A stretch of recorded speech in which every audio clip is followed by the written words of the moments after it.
Strange Case of Dr. Jekyll and Mr. Hyde by Robert Louis Stevenson. Story of the Door.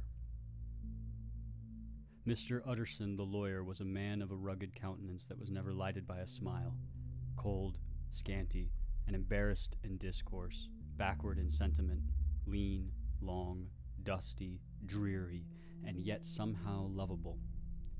At friendly meetings and when the wine was to his taste, something eminently human beaconed from his eye, something indeed which never found its way into his talk, but which spoke not only in these silent symbols of the after-dinner face, but more often and loudly in the acts of his life.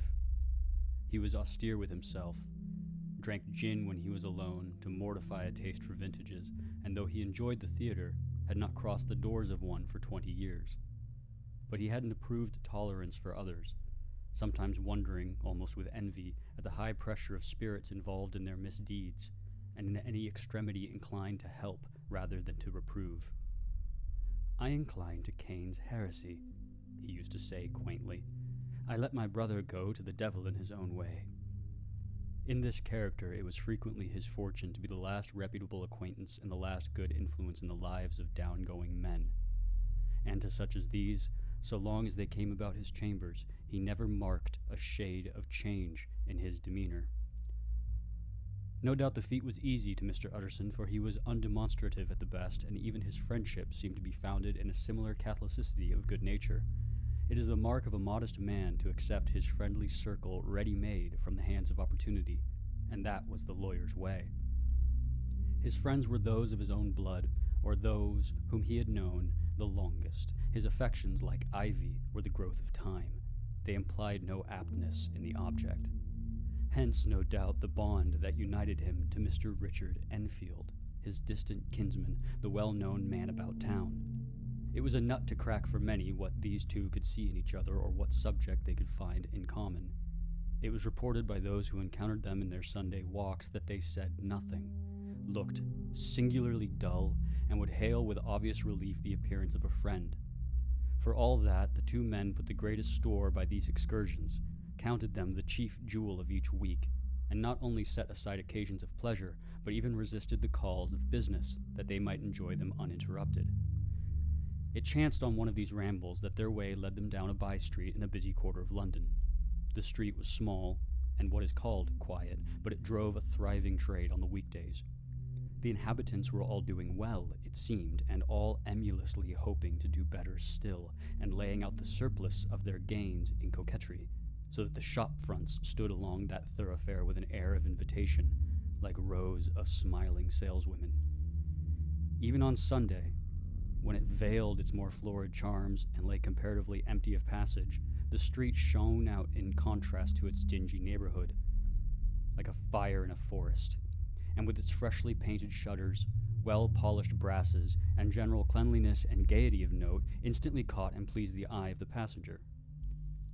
2 doors from one corner, on the left hand going east, the line was broken by the entry of a court, and just at that point a sinister block of building thrust forward its gable on the street. It was 2 stories high, showed no window, nothing but a door on the lower story and a blind forehead of discolored wall on the upper, and bore in every feature the marks of prolonged and sordid negligence. The door, which was equipped with neither bell nor knocker, was blistered and disdained. Tramps slouched into the recess and struck matches on the panels. Children kept shop upon the steps. The schoolboy had tried his knife on the moldings, and for close on a generation, no one had appeared to drive away these random visitors, or to repair their ravages. Mr. Enfield and the lawyer were on the other side of the by-street, but when they came abreast of the entry, the former lifted up his cane and pointed. "Did you ever remark that door?"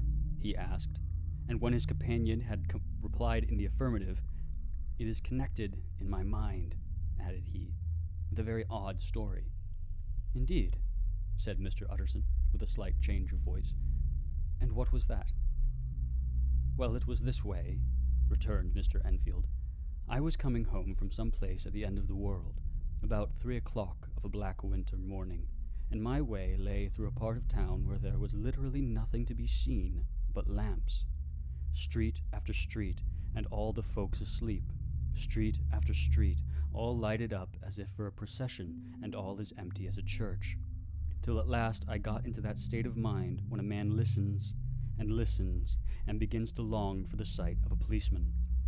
All at once I saw two figures, one a little man who was stumping along eastward at a good walk, and the other a girl of maybe 8 or 10 who was running as hard as she was able down a cross street. Well, sir, the two ran into one another naturally enough at the corner, and then came the horrible part of the thing. For the man trampled calmly over the child's body and left her screaming on the ground. It sounds nothing to hear, but it was hellish to see. It wasn't like a man. It was like some damned juggernaut. I gave a few hellos, took to my heels, collared my gentleman, and brought him back to where there was already quite a group about the screaming child.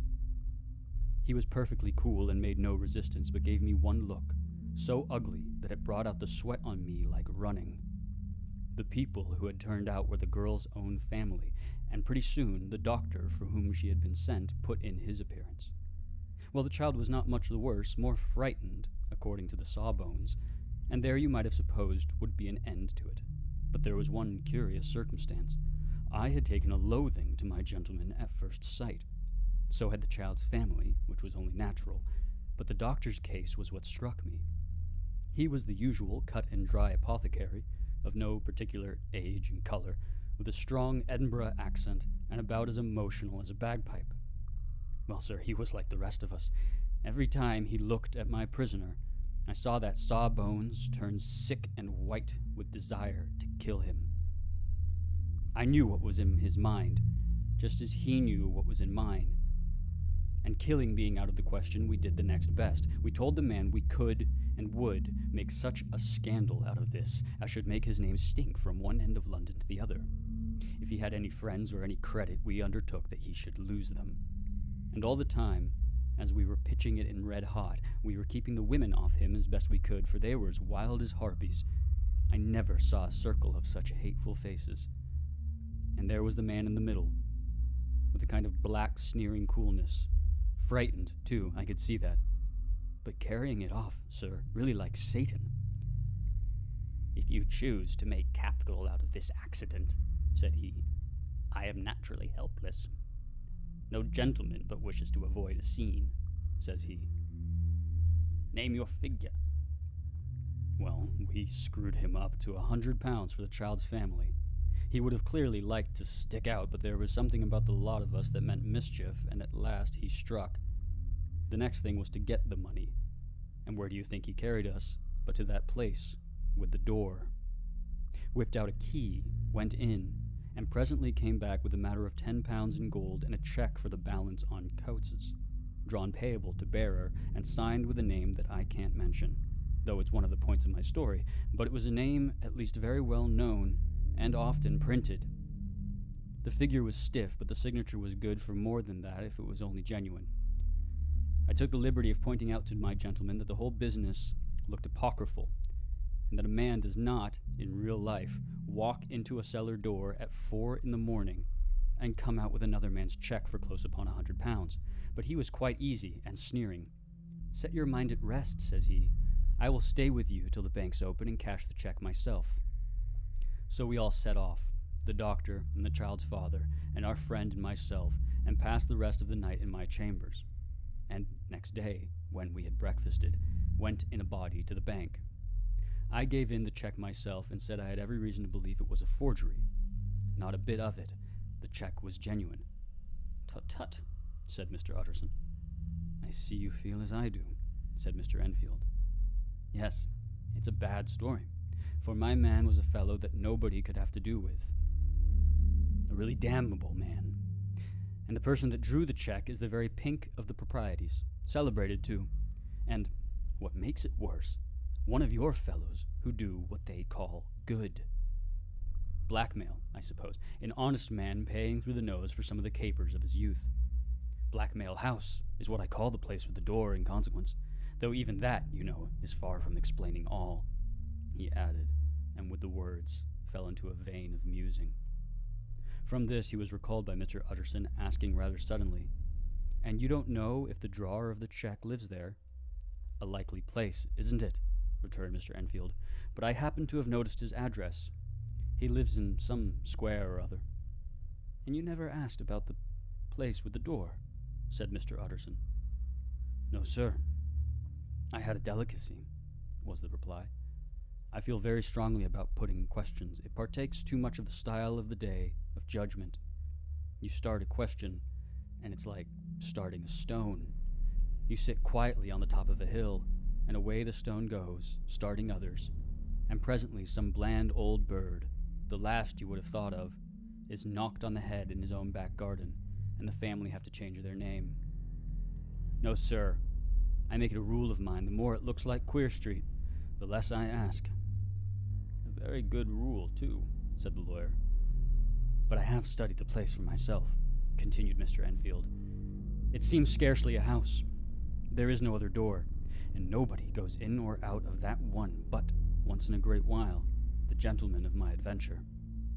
There are 3 windows, looking on the court on the first floor. None below. The windows are always shut, but they're clean. And there is a chimney, which is generally smoking, so somebody must live there. And yet it's not so sure, for the buildings are so packed together about the court that it's hard to say where one ends and another begins." The pair walked again for a while, in silence, and then, "Enfield," said Mr. Utterson, "that's a good rule of yours." "Yes, I think it is," returned Enfield. "But for all that," continued the lawyer, "there's one point I want to ask. I want to ask the name of that man who walked over the child."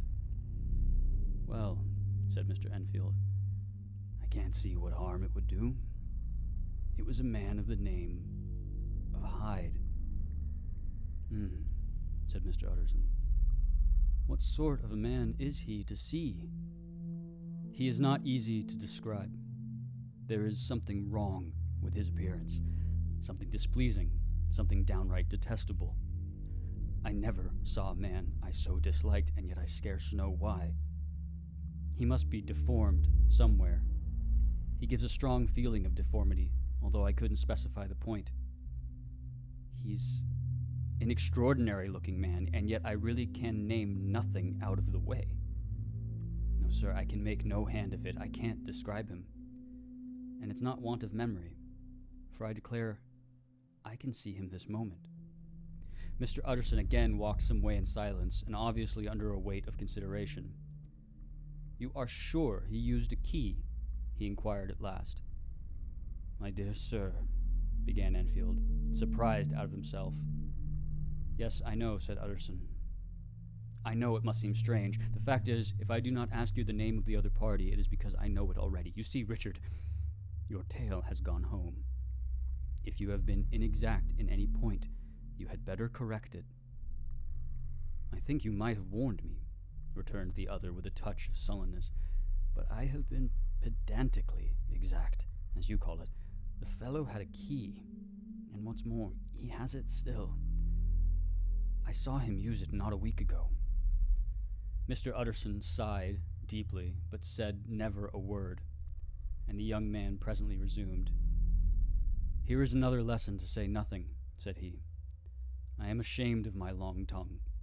Let us make a bargain never to refer to this again." "With all my heart," said the lawyer. "I shake hands on that, Richard." Search for Mr. Hyde.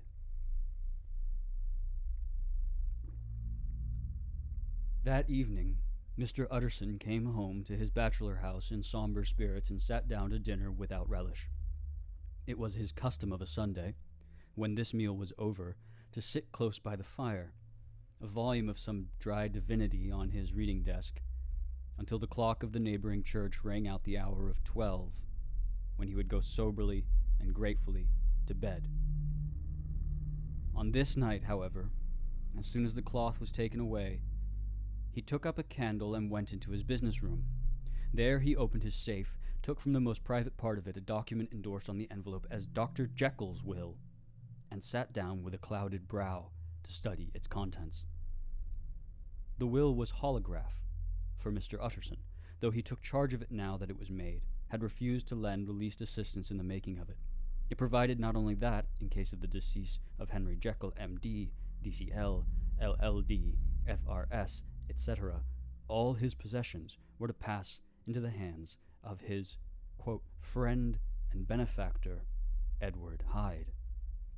But that in the case of Dr. Jekyll's disappearance, or unexplained absence for any period exceeding 3 calendar months, the said Edward Hyde should step into the said Henry Jekyll's shoes without further delay, and free from any burthen or obligation beyond the payment of a few small sums to the members of the doctor's household. This document had long been the lawyer's eyesore. It offended him both as a lawyer and as a lover of the sane and customary sides of life, to whom the fanciful was the immodest, and hitherto it was his ignorance of Mr. Hyde that had swelled his indignation. Now, by a sudden turn, it was his knowledge. It was already bad enough when the name was but a name of which he could learn no more. It was worse when it began to be clothed upon with detestable attributes, and out of the shifting, insubstantial mists that had so long baffled his eye there leaped up the sudden, definite presentment of a fiend. "I thought it was madness," he said, as he replaced the obnoxious paper in the safe. "And now I begin to fear it is disgrace."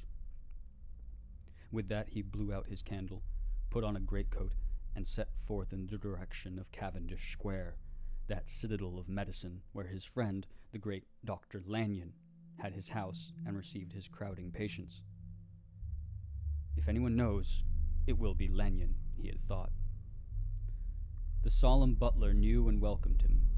He was subjected to no stage of delay, but ushered direct from the door to the dining room where Dr. Lanyon sat alone over his wine. This was a hearty, healthy, dapper, red-faced gentleman, with a shock of hair prematurely white, and a boisterous and decided manner. At sight of Mr. Utterson, he sprang up from his chair and welcomed him with both hands. The geniality, as was the way of the man, was somewhat theatrical to the eye, but it reposed on genuine feeling, for these two were old friends, old mates, both at school and college, both thorough respecters of themselves and of each other, and what does not always follow, men who thoroughly enjoyed each other's company. After a little rambling talk, the lawyer led up to the subject which so disagreeably preoccupied his mind. "I suppose, Lanyon," said he, "you and I must be the two oldest friends that Henry Jekyll has?" "I wish the friends were younger," chuckled Dr. Lanyon, "but I suppose we are. And what of that? I see little of him now." "Indeed," said Utterson. "I thought you had a bond of common interest." "We had," was the reply, "but it is more than 10 years since Henry Jekyll became too fanciful for me. He began to go wrong in mind, and though of course I continue to take an interest in him for old sake's sake, as they say, I see and I have seen devilish little of the man. Such unscientific balderdash," added the doctor, flushing suddenly purple, "would have estranged Damon and Pythias." This little spirit of temper was somewhat of a relief to Mr. Utterson. They have only differed on some point of science, he thought, and being a man of no scientific passions, except in the matter of conveyancing, he even added, "It is nothing worse than that." He gave his friend a few seconds to recover his composure, and then approached the question he had come to put. "Did you ever come across a protege of his? One Hyde?" he asked. "Hyde?" repeated Lanyon. "No, never heard of him, since my time."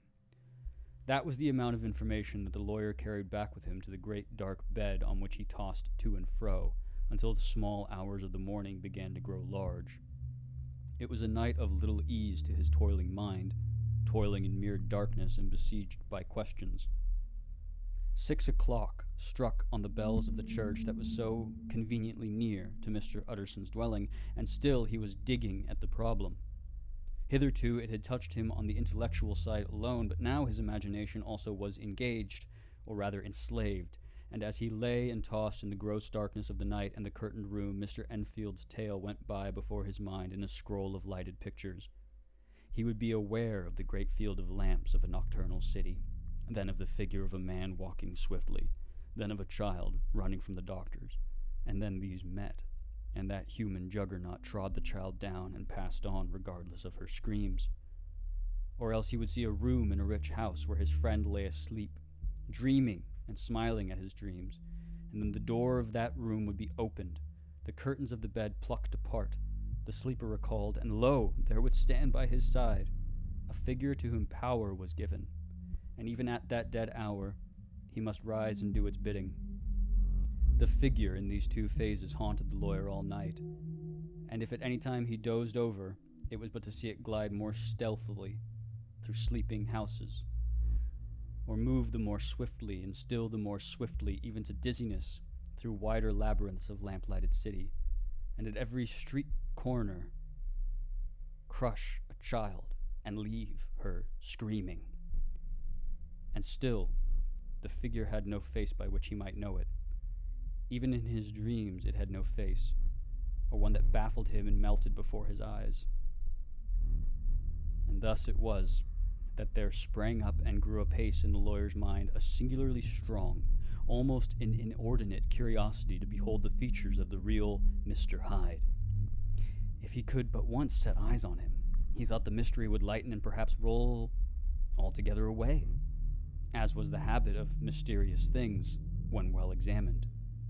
He might see a reason for his friend's strange preference or bondage, call it what you please, and even for the startling clause of the will. At least it would be a face worth seeing, the face of a man who was without bowels of mercy, a face which had but to show itself to raise up in the mind of the unimpressionable Enfield a spirit of enduring hatred. From that time forward, Mr. Utterson began to haunt the door in the by-street of shops, in the morning before office hours, at noon when business was plenty and time scarce, at night under the face of the fogged city moon. By all lights and at all hours of solitude or concourse, the lawyer was to be found on his chosen post. If he be Hyde, he had thought, I shall be Mr. Seek. And at last his patience was rewarded. It was a fine dry night, frost in the air, the streets as clean as a ballroom floor, the lamps unshaken by any wind, drawing a regular pattern of light and shadow. By 10 o'clock, when the shops were closed, the by-street was very solitary, and in spite of the low growl of London from all around, very silent. Small sounds carried far. Domestic sounds out of the houses were clearly audible on either side of the roadway, and the rumor of the approach of any passenger preceded him by a long time. Mr. Utterson had been some minutes at his post when he was aware of an odd light footstep drawing near. In the course of his nightly patrols, he had long grown accustomed to the quaint effect with which the footfalls of a single person, while he is still a great way off, suddenly spring out distinct from the vast hum and clatter of the city. Yet his attention had never before been so sharply and decisively arrested, and it was with a strong superstitious prevision of success that he withdrew into the entry of the court. The steps drew swiftly nearer, and swelled out suddenly louder as they turned the end of the street. The lawyer, looking forth from the entry, could soon see what manner of man he had to deal with. He was small and very plainly dressed, and the look of him, even at that distance, went somehow strongly against the watcher's inclination. But he made straight for the door, crossing the roadway to save time, and as he came, he drew a key from his pocket like one approaching home. Mr. Utterson stepped out and touched him on the shoulder as he passed. Mr. Hyde, I think. Mr. Hyde shrank back with a hissing intake of the breath, but his fear was only momentary, and though he did not look the lawyer in the face, he answered coolly enough, That is my name. What do you want? I see you are going in, returned the lawyer. I am an old friend of Dr. Jekyll's, Mr. Utterson of Gaunt Street. You must have heard of my name, and meeting you so conveniently, I thought you might admit me. You will not find Dr. Jekyll. He is from home, replied Mr. Hyde, blowing in the key, and then suddenly, but still without looking up. How did you know me? He asked. On your side, said Mr. Utterson. Will you do me a favor? With pleasure, replied the other. What shall it be? Will you let me see your face?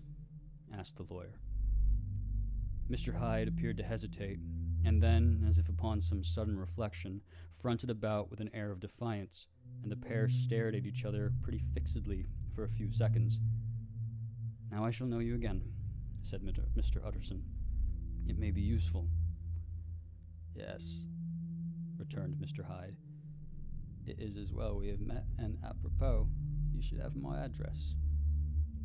And he gave a number of a street in Soho.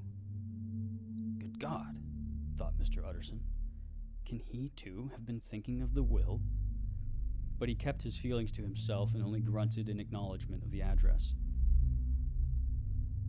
"And now," said the other, "how did you know me?"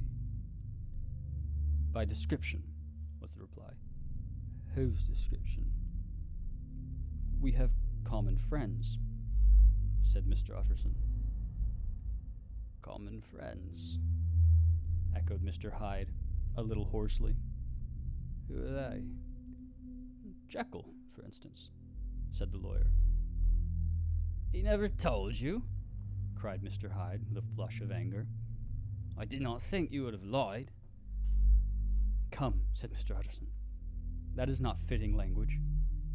The other snarled aloud into a savage laugh, and the next moment, with extraordinary quickness, he had unlocked the door and disappeared into the house. The lawyer stood a while when Mr. Hyde had left him, the picture of disquietude. Then he began slowly to mount the street, pausing every step or two and putting his hand to his brow like a man in mental perplexity. The problem he was thus debating as he walked was one of a class that is rarely solved. Mr. Hyde was pale and dwarfish. He gave an impression of deformity without any nameable malformation. He had a displeasing smile. He had borne himself to the lawyer with a sort of murderous mixture of timidity and boldness, and he spoke with a husky, whispering, and somewhat broken voice. All these were points against him, but not all of these together could explain the hitherto unknown disgust, loathing, and fear with which Mr. Utterson regarded him. "There must be something else," said the perplexed gentleman. "There's something more, if I could find a name for it. God bless me, the man seems hardly human. Something troglodytic, shall we say? Or can it be the old story of Dr. Fell? Or is it the mere radiance of a foul soul that thus transpires through and transfigures its clay continent? The last, I think, for, oh, my poor old Harry Jekyll, if ever I read Satan's signature upon a face, it is on that of your new friend." Round the corner from the by-street there was a square of ancient, handsome houses, now for the most part decayed from their high estate and let in flats and chambers to all sorts and conditions of men, map engravers, architects, shady lawyers, and the agents of obscure enterprises. One house, however, second from the corner, was still occupied entire, and at the door of this, which wore a great air of wealth and comfort, though it was now plunged in darkness except for the fanlight, Mr. Utterson stopped and knocked. A well-dressed, elderly servant opened the door. "Is Dr. Jekyll at home, Poole?" asked the lawyer. "I will see Mr. Utterson," said Poole, admitting the visitor as he spoke into a large, low-roofed, comfortable hall paved with flags, warmed, after the fashion of a country house, by a bright open fire, and furnished with costly cabinets of oak. "Will you wait here by the fire, sir, or shall I give you a light in the dining-room?" "Here, thank you," said the lawyer, and he drew near and leaned on the tall fender. This hall, in which he was now left alone, was a pet fancy of his friend the doctor's, and Utterson himself was wont to speak of it as the pleasantest room in London. But tonight there was a shudder in his blood. The face of Hyde sat heavy on his memory. He felt, what was rare with him, a nausea and distaste of life, and in the gloom of his spirits he seemed to read a menace in the flickering of the firelight on the polished cabinets and the uneasy starting of the shadow on the roof. He was ashamed of his relief when Poole presently returned to announce that Dr. Jekyll was gone out. "I saw Mr. Hyde go in by the old dissecting room, Poole," he said. "Is that right? When Dr. Jekyll is from home?" "Quite right, Mr. Utterson, sir," replied the servant. "Mr. Hyde has a key." Your master seems to repose a great deal of trust in that young man, Poole, resumed the other musingly. Yes, sir, he does indeed, said Poole. We have all orders to obey him. I do not think I ever met Mr. Hyde, asked Utterson. Oh dear, no, sir, he never dines here, replied the butler. Indeed, we see very little of him on this side of the house. He mostly comes and goes by the laboratory. Well, good night, Poole. Good night, Mr. Utterson. And the lawyer set out homeward with a very heavy heart. Poor Harry Jekyll, he thought. My mind misgives me he is in deep waters. He was wild when he was young, a long while ago to be sure, but in the law of God there is no statute of limitations. Aye, it must be that, the ghost of some old sin, the cancer of some concealed disgrace, punishment coming, pede claudo, years after memory has forgotten and self-love condoned the fault. And the lawyer, scared by the thought, brooded a while on his own past, groping in all the corners of memory, lest by chance some jack-in-the-box of an old iniquity should leap to light there. His past was fairly blameless. Few men could read the rolls of their life with less apprehension. Yet he was humbled to the dust by the many ill things he had done, and raised up again into a sober and fearful gratitude by the many he had come so near to doing yet avoided. And then by a return on his former subject, he conceived a spark of hope.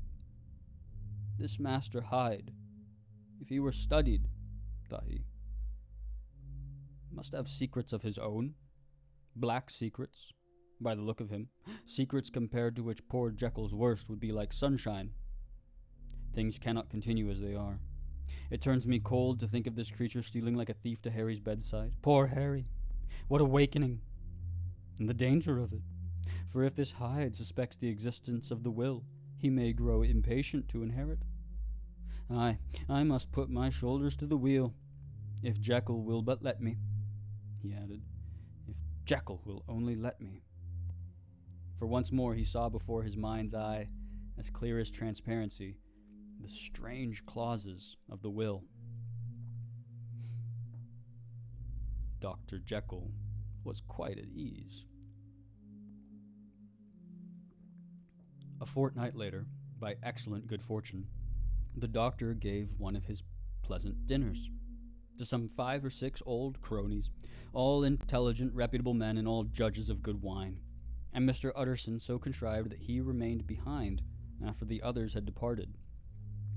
This was no new arrangement, but a thing that had befallen many scores of times.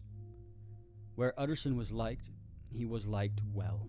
Hosts loved to detain the dry lawyer. When the light-hearted and loose-tongued had already their foot on the threshold, they liked to sit a while in his unobtrusive company, practicing for solitude, sobering their minds in the man's rich silence after the expense and strain of gaiety. To this rule Dr. Jekyll was no exception, and as he now sat on the opposite side of the fire, a large, well-made, smooth-faced man of 50, with something of a stylish cast, perhaps, but every mark of capacity and kindness, you could see by his looks that he cherished for Mr. Utterson a sincere and warm affection. I have been wanting to speak to you, Jekyll, began the latter. You know that will of yours? A close observer might have gathered that the topic was distasteful, but the doctor carried it off gaily. My poor Utterson, said he, you are unfortunate in such a client. I never saw a man so distressed as you were by my will, unless it were that hidebound pedant Lanyon, at what he called my scientific heresies. Oh, I know he's a good fellow, you needn't frown, an excellent fellow, and I always mean to see more of him, but a hidebound pedant for all that, an ignorant, blatant pedant. I was never more disappointed in any man than Lanyon. You know I never approved of it, pursued Utterson, ruthlessly disregarding the fresh topic. My will, yes, certainly, I know that, said the doctor, a trifle sharply. You have told me so. Well, I tell you again, continued the lawyer, I have been learning something of young Hyde. The large, handsome face of Dr. Jekyll grew pale to the very lips, and there came a blackness about his eyes. "I do not care to hear more," said he. "This is a matter I thought we had agreed to drop." "What I heard was abominable," said Utterson. "It can make no change. You do not understand my position," returned the doctor, with a certain incoherency of manner. "I am painfully situated, Utterson. My position is a very strange one. It is one of those affairs that cannot be mended by talking." "Jekyll," said Utterson, "you know me.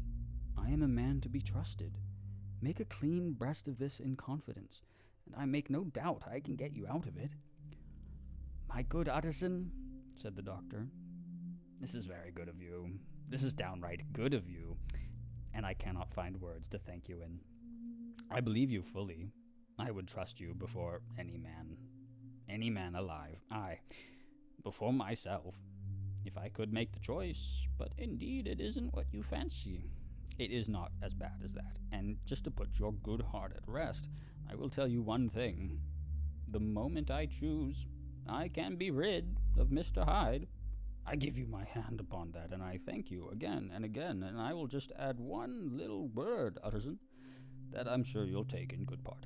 This is a private matter, and I beg of you to let it sleep." Utterson reflected a little, looking in the fire.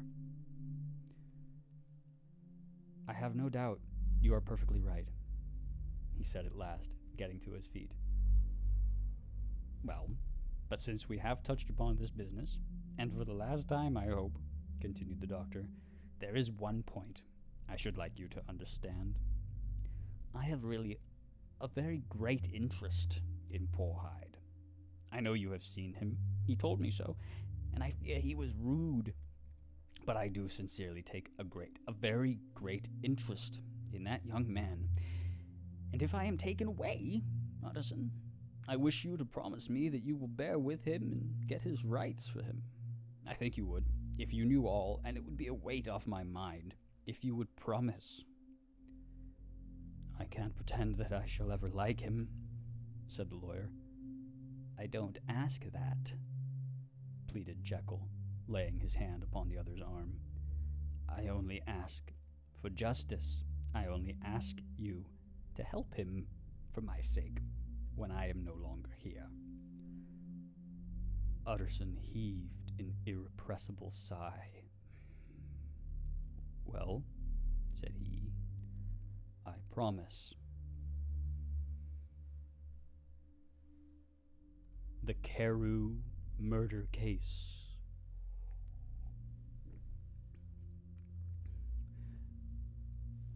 Nearly a year later, in the month of October, 18... London was startled by a crime of singular ferocity and rendered all the more notable by the high position of the victim. The details were few and startling. A maidservant, living alone in a house not far from the river, had gone upstairs to bed about 11. Although a fog rolled over the city in the small hours, the early part of the night was cloudless, and the lane, which the maid's window overlooked, was brilliantly lit by the full moon. It seems she was romantically given, for she sat down upon her box, which stood immediately under the window, and fell into a dream of musing. Never, she used to say with streaming tears when she narrated that experience, never had she felt more at peace with all men or thought more kindly of the world. And as she so sat, she became aware of an aged, beautiful gentleman with white hair drawing near along the lane, and advancing to meet him, another and very small gentleman, to whom at first she paid less attention. When they had come within speech, which was just under the maid's eyes, the older man bowed and accosted the other with a very pretty manner of politeness. It did not seem as if the subject of his address were of great importance. Indeed, from his pointing, it sometimes appeared as if he were only inquiring his way. But the moon shone on his face as he spoke, and the girl was pleased to watch it. It seemed to breathe such an innocent and old-world kindness of disposition, yet with something high, too, as of a well-founded self-content. Presently her eye wandered to the other, and she was surprised to recognize in him a certain Mr. Hyde,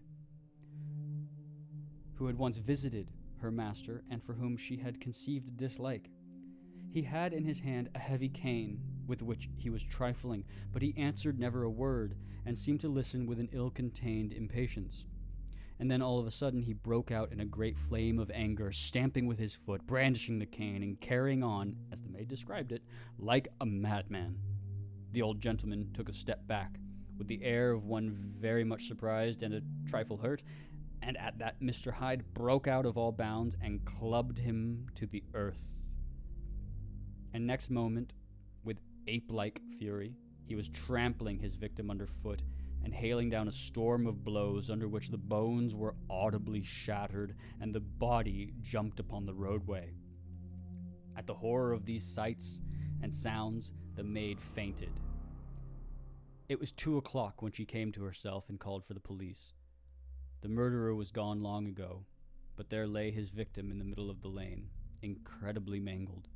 The stick with which the deed had been done, although it was of some rare and very tough and heavy wood, had broken in the middle under the stress of this insensate cruelty, and one splintered half had rolled in the neighboring gutter. The other, without doubt, had been carried away by the murderer. A purse and gold watch were found upon the victim, but no cards or papers except a sealed and stamped envelope which he had been probably carrying to the post, and which bore the name and address of Mr. Utterson. This was brought to the lawyer the next morning, before he was out of bed, and he had no sooner seen it and been told the circumstances than he shot out a solemn lip. "I shall say nothing till I have seen the body," said he. "This may be very serious. Have the kindness to wait while I dress." And with the same grave countenance he hurried through his breakfast and drove to the police station, whither the body had been carried. As soon as he came into the cell, he nodded. "Yes," said he, "I recognize him. I am sorry to say that this is Sir Danvers Carew." "Good God, sir!" exclaimed the officer. "Is it possible?" And the next moment, his eye lighted up with professional ambition. "This will make a deal of noise," he said, "and perhaps you can help us to the man." And he briefly narrated what the maid had seen and showed the broken stick. Mr. Utterson had already quailed at the name of Hyde, but when the stick was laid before him,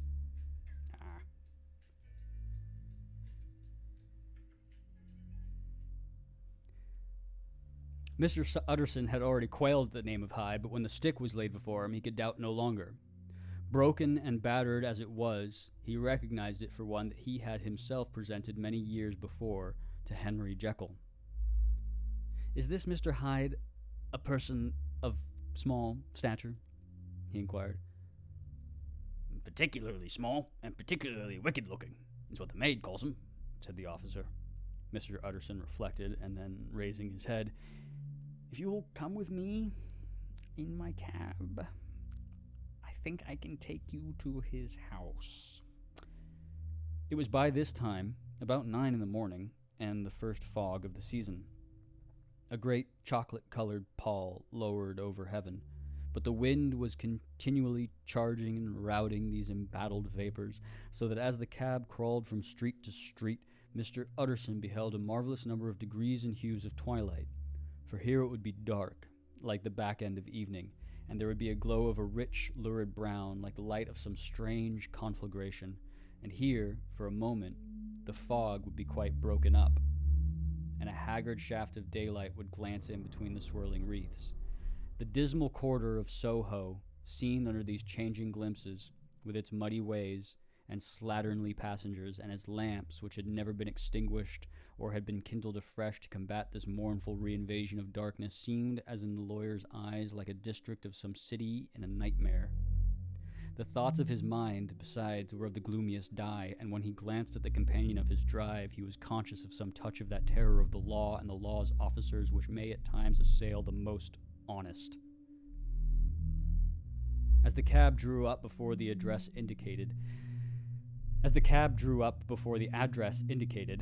the fog lifted a little and showed him a dingy street, a gin palace, a low French eating house, a shop for the retail of penny numbers and two-penny salads, many ragged children huddled in the doorways, and many women of many different nationalities passing out key in hand to have a morning glass, and the next moment the fog settled down again upon that part as brown as umber and cut him off from his blackguardly surroundings.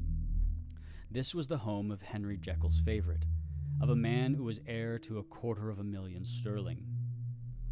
An ivory-faced and silvery-haired old woman opened the door. She had an evil face, smoothed by hypocrisy, but her manners were excellent. "Yes," she said, "this was Mr. Hyde's, but he was not at home. He had been in that night very late, but he had gone away again in less than an hour. There was nothing strange in that. His habits were very irregular, and he was often absent. For instance, it was nearly 2 months since she had seen him till yesterday." "Very well, then. We wish to see his rooms," said the lawyer. And when the woman began to declare it was impossible, "I had better tell you who this person is," he added. "This is Inspector Newcomen of Scotland Yard." A flash of odious joy appeared upon the woman's face. "Ah," said she, "he is in trouble. What has he done?" Mr. Utterson and the inspector exchanged glances. "He don't seem a very popular character," observed the latter. "And now, my good woman, just let me and this gentleman have a look about us."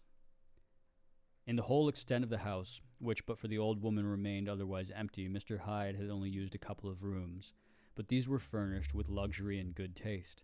A closet was filled with wine, the plate was of silver, the napery elegant, a good picture hung upon the walls, a gift, as Utterson supposed, from Henry Jekyll, who was much of a connoisseur, and the carpets were of many plies and agreeable in color. At this moment, however, the rooms bore every mark of having been recently and hurriedly ransacked. Clothes lay about the floor with their pockets inside out, lock-fast drawers stood open, and on the hearth there lay a pile of gray ashes, as though many papers had been burned. From these embers the inspector disinterred the butt end of a green checkbook, which had resisted the action of the fire. The other half of the stick was found behind the door, and as this clinched his suspicions, the officer declared himself delighted. A visit to the bank, where several £1,000s were found to be lying to the murderer's credit, completed his gratification. "You may depend on it, sir," he told Mr. Utterson. "I have him in my hand. He must have lost his head, or he never would have left the stick, or above all, burned the checkbook. Why, money's life to the man. We have nothing to do but wait for him at the bank and get out the handbills." This last, however, was not so easy of accomplishment, for Mr. Hyde had numbered few familiars. Even the master of the servant maid had only seen him twice. His family could nowhere be traced. He had never been photographed, and the few who could describe him differed widely, as common observers will. Only on one point were they agreed, and that was the haunting sense of unexpressed deformity with which the fugitive impressed his beholders. Incident of the letter.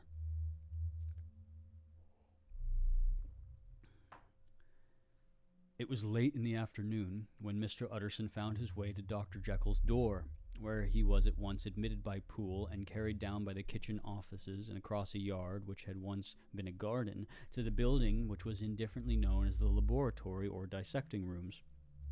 The doctor had brought the house from the heirs of a celebrated surgeon, and his own tastes, being rather chemical than anatomical, had changed the destination of the block at the bottom of the garden.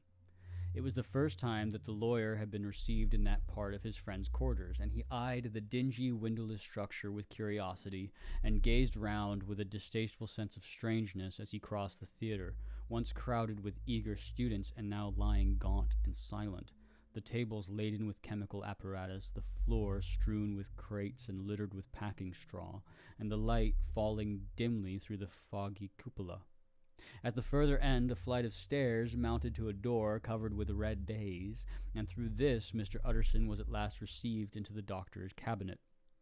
It was a large room, fitted round with glass presses, furnished, among other things, with a cheval glass and a business table, and looking out upon the court by 3 dusty windows barred with iron. The fire burned in the grate. A lamp was set lighted on the chimney shelf, for even in the houses the fog began to lie thickly, and there, close up to the warmth, sat Dr. Jekyll, looking deathly sick.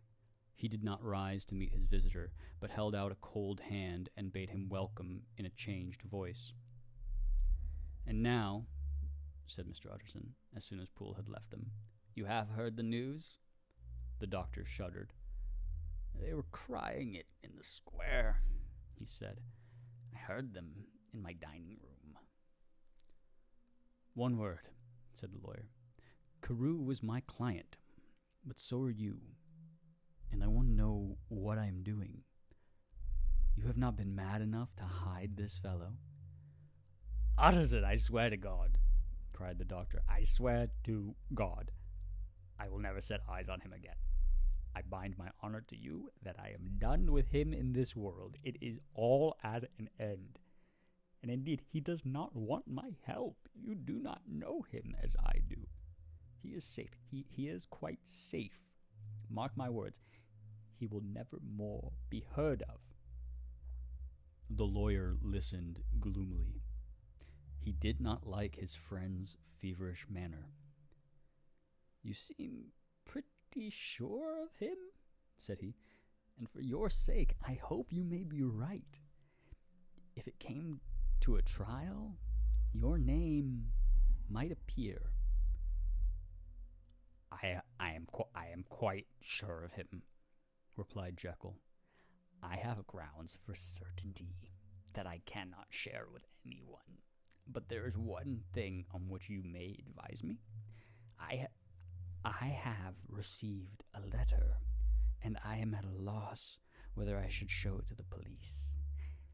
I should like to leave it in your hands, Utterson. You will judge wisely, I am sure. I have so great a trust in you." "You fear, I suppose, that it might lead to his detection?" asked the lawyer. "No," said the other. "I cannot say that I care what becomes of Hyde. I am quite done with him. I was thinking of my own character, which this hateful business has rather exposed." Utterson ruminated a while. He was surprised at his friend's selfishness, and yet relieved by it. "Well," said he at last, "let me see the letter." The letter was written in an odd, upright hand and signed Edward Hyde, and it signified briefly enough that the writer's benefactor, Dr. Jekyll, whom he had long so unworthily repaid for 1,000 generosities, need labor under no alarm for his safety, as he had means of escape on which he placed a sure dependence. The lawyer liked this letter well enough. It put a better color on the intimacy than he had looked for, and he blamed himself for some of his past suspicions. "Have you seen the envelope?" he asked. "I burned it," replied Jekyll. "Before I thought what I was about, but it bore no postmark. The note was handed in." "Shall I keep this and sleep upon it?" asked Utterson. "I wish you to judge for me entirely," was the reply. "I have lost confidence in myself." "Well, I shall consider," returned the lawyer. "And now one word more. It was Hyde who dictated the terms in your will about that disappearance?" The doctor seemed seized with a qualm of faintness. He shut his mouth tight and nodded. "I knew it," said Utterson. "He meant to murder you. You had a fine escape." "I have had what is far more to the purpose," returned the doctor solemnly. "I have had a lesson. Oh God, Utterson, what a lesson I have had!" And he covered his face for a moment with his hands. On his way out, the lawyer stopped and had a word or two with Poole. "By the by," said he, "there was a letter handed in today. What was the messenger like? But Poole was positive nothing had come except by post, and only circulars by that, he added. This news sent off the visitor with his fears renewed. Plainly, the letter had come by the laboratory door. Possibly, indeed, it had been written in the cabinet, and if that were so, it must be differently judged, and handled with the more caution. The newsboys, as he went, were crying themselves hoarse along the footways. "Special edition! Shocking murder of an MP!" That was the funeral oration of one friend and client, and he could not help a certain apprehension lest the good name of another should be sucked down in the eddy of the scandal. It was, at last, a ticklish decision that he had to make, and self-reliant as he was by habit, he began to cherish a longing for advice. It was not to be had directly, but perhaps he thought it might be fished for. Presently, after, he sat on one side of his own hearth with Mr. Guest, his head clerk, upon the other, and midway between, at a nicely calculated distance from the fire, a bottle of a particular old wine that had long dwelt unsunned in the foundations of his house. The fog still slept on the wing above the drowned city, where the lamps glimmered like carbuncles, and through the muffle and smother of these falling clouds the procession of the town's life was still rolling in through the great arteries with a sound as of a mighty wind. But the room was gay with firelight. In the bottle the acids were long ago resolved, the imperial dye had softened with time, as the color grows richer in stained windows, and the glow of hot autumn afternoons on hillside vineyards was ready to be set free and to disperse the fogs of London. Insensibly, the lawyer melted. There was no man from whom he kept fewer secrets than Mr. Guest, and as he was not always sure that he kept as many as he meant. Guest had often been on business to the doctors. He knew Poole. He could scarce have failed to hear of Mr. Hyde's familiarity about the house. He might draw conclusions. Was it not as well, then, that he should see a letter which put that mystery to right? And above all, since Guest, being a great student and critic of handwriting, would consider the step natural and obliging? The clerk, besides, was a man of counsel. He could scarce read so strange a document without dropping a remark, and by that remark Mr. Utterson might shape his future course. "This is a sad business about Sir Danvers," he said. "Yes, sir, indeed, it has elicited a great deal of public feeling," returned Guest. "The man, of course, was mad." "I should like to hear your views on that," replied Utterson. "I have a document here in his handwriting. It is between ourselves, for I scarce know what to do about it. It is an ugly business at the best, but there it is, quite in your way. A murderer's autograph." Guest's eyes brightened, and he sat down at once and studied it with passion. "No, sir," he said. Not mad. It is an odd hand, and by all accounts a very odd writer," added the lawyer. Just then the servant entered with a note.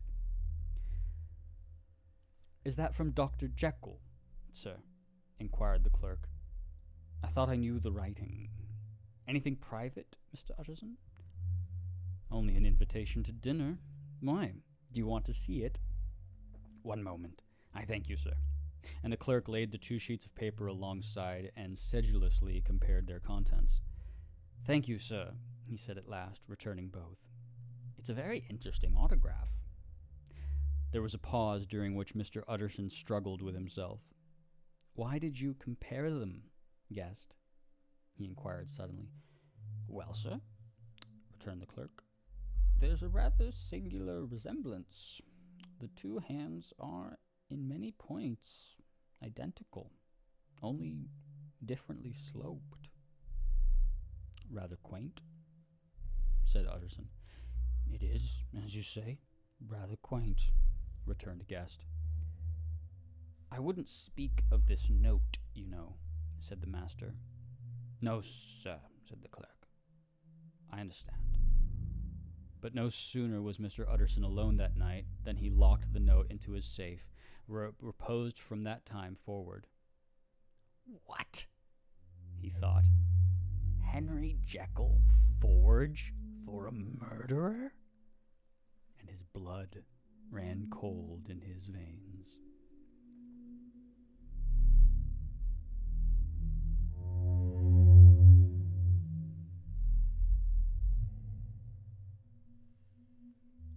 Incident of Dr. Lanyon.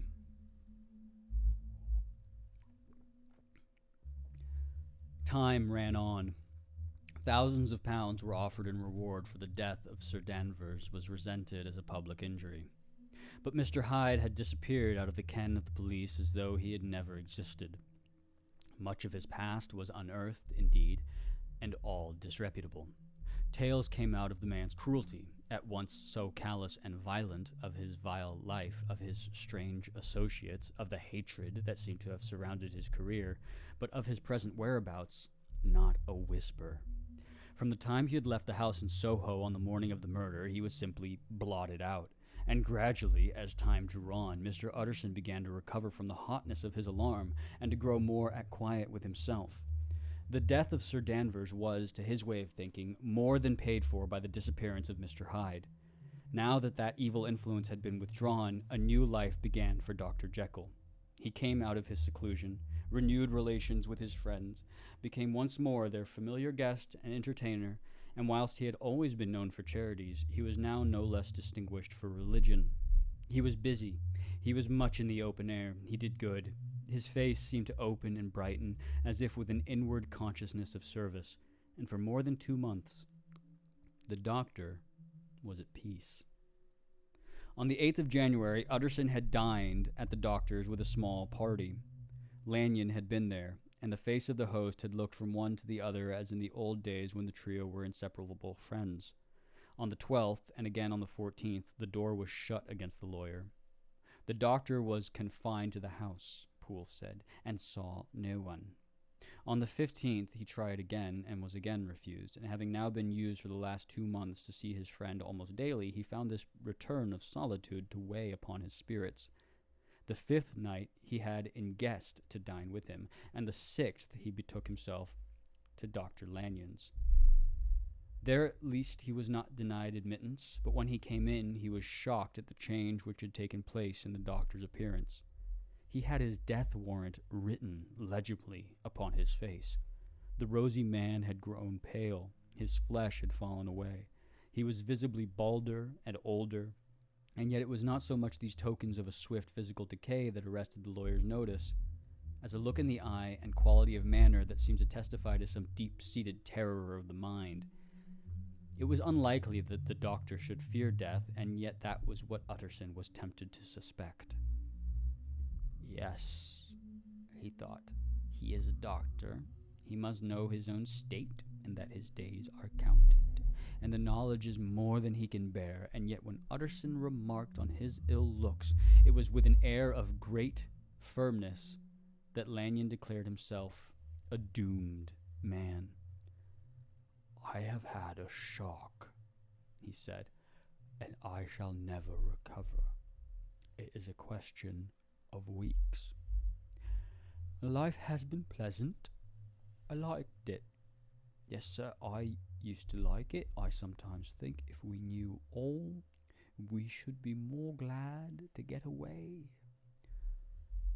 Jekyll is ill, too, observed Utterson. Have you seen him? But Lanyon's face changed, and he held up a trembling hand. I wish to see or hear no more of Dr. Jekyll, he said in a loud, unsteady voice. I am quite done with that person, and I beg that you will spare me any allusion to one whom I regard as dead. Tut, tut, said Mr. Utterson, and then, after a considerable pause,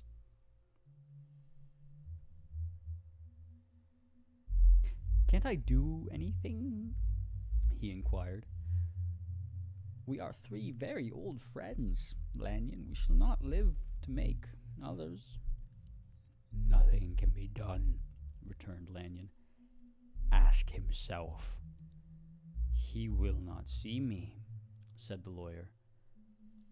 I am not surprised at that. was the reply. "Some day, Utterson, after I am dead, you may perhaps come to learn the right and wrong of this. I cannot tell you. And in the meantime, if you can sit and talk with me of other things, for God's sake, stay and do so. But if you cannot keep clear of this accursed topic, then in God's name, go, for I cannot bear it." As soon as he got home, Utterson sat down and wrote to Jekyll, complaining of his exclusion from the house and asking the cause of this unhappy break with Lanyon, and the next day brought him a long answer, often very pathetically worded, and sometimes darkly mysterious in drift. The quarrel with Lanyon was incurable. "I do not blame our old friend," Jekyll wrote, "but I share his view that we must never meet. I mean from henceforth to lead a life of extreme seclusion. You must not be surprised, nor must you doubt my friendship, if my door is often shut even to you. You must suffer me to go my own dark way. I have brought on myself a punishment and a danger that I cannot name. If I am the chief of sinners, I am the chief of sufferers also. I could not think that this earth contained a place for sufferings and terrors so unmanning, and you can do but one thing, Utterson, to lighten this destiny, and that is to respect my silence." Utterson was amazed. The dark influence of Hyde had been withdrawn. The doctor had returned to his old tasks and amities a week ago. The prospect had smiled with every promise of a cheerful and an honored age, and now, in a moment, friendship and peace of mind and the whole tenor of his life were wrecked. So great and unprepared a change pointed to madness, but in view of Lanyon's manner and words there must lie for it some deeper ground. A week afterwards, Dr. Lanyon took to his bed, and in something less than a fortnight he was dead. The night after the funeral, at which he had been sadly affected, Utterson locked the door of his business room, and sitting there by the light of a melancholy candle, drew out and set before him an envelope addressed by the hand and sealed with the seal of his dead friend. "Private, for the hands of J.G. Utterson alone, and in case of his predecease, to be destroyed unread." So it was emphatically superscribed, and the lawyer dreaded to behold the contents. "I have buried one friend today," he thought. "What if this should cost me another?" And then he condemned the fear as a disloyalty, and broke the seal. Within there was another enclosure, likewise sealed, and marked upon the cover as "Not to be opened till the death or disappearance of Dr. Henry Jekyll." Utterson could not trust his eyes. Yes, it was disappearance. Here again, as in the mad will which he had long ago restored to its author, here again were the idea of a disappearance and the name of Henry Jekyll bracketed. But in the will, that idea had sprung from the sinister suggestion of the man Hyde. It was set there with a purpose all too plain and horrible. Written by the hand of Lanyon, what should it mean? A great curiosity came on the trustee to disregard the prohibition and dive at once to the bottom of these mysteries. But professional honor and faith to his dead friend were stringent obligations, and the packet slept in the inmost corner of his private safe. It is one thing to mortify curiosity, another to conquer it, and it may be doubted if, from that day forth, Utterson desired the society of his surviving friend with the same eagerness. He thought of him kindly, but his thoughts were disquieted and fearful. He went to call, indeed, but he was perhaps relieved to be denied admittance. Perhaps, in his heart, he preferred to speak with Poole upon the doorstep and surrounded by the air and sounds of the open city, rather than to be admitted into that house of voluntary bondage, and to sit and speak with its inscrutable recluse. Poole had, indeed, no very pleasant news to communicate.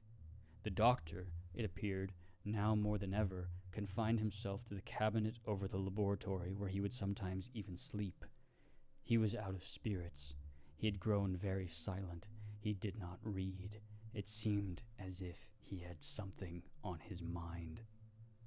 Utterson became so used to the unvarying character of these reports that he fell off little by little in the frequency of his visits. Hold for plane.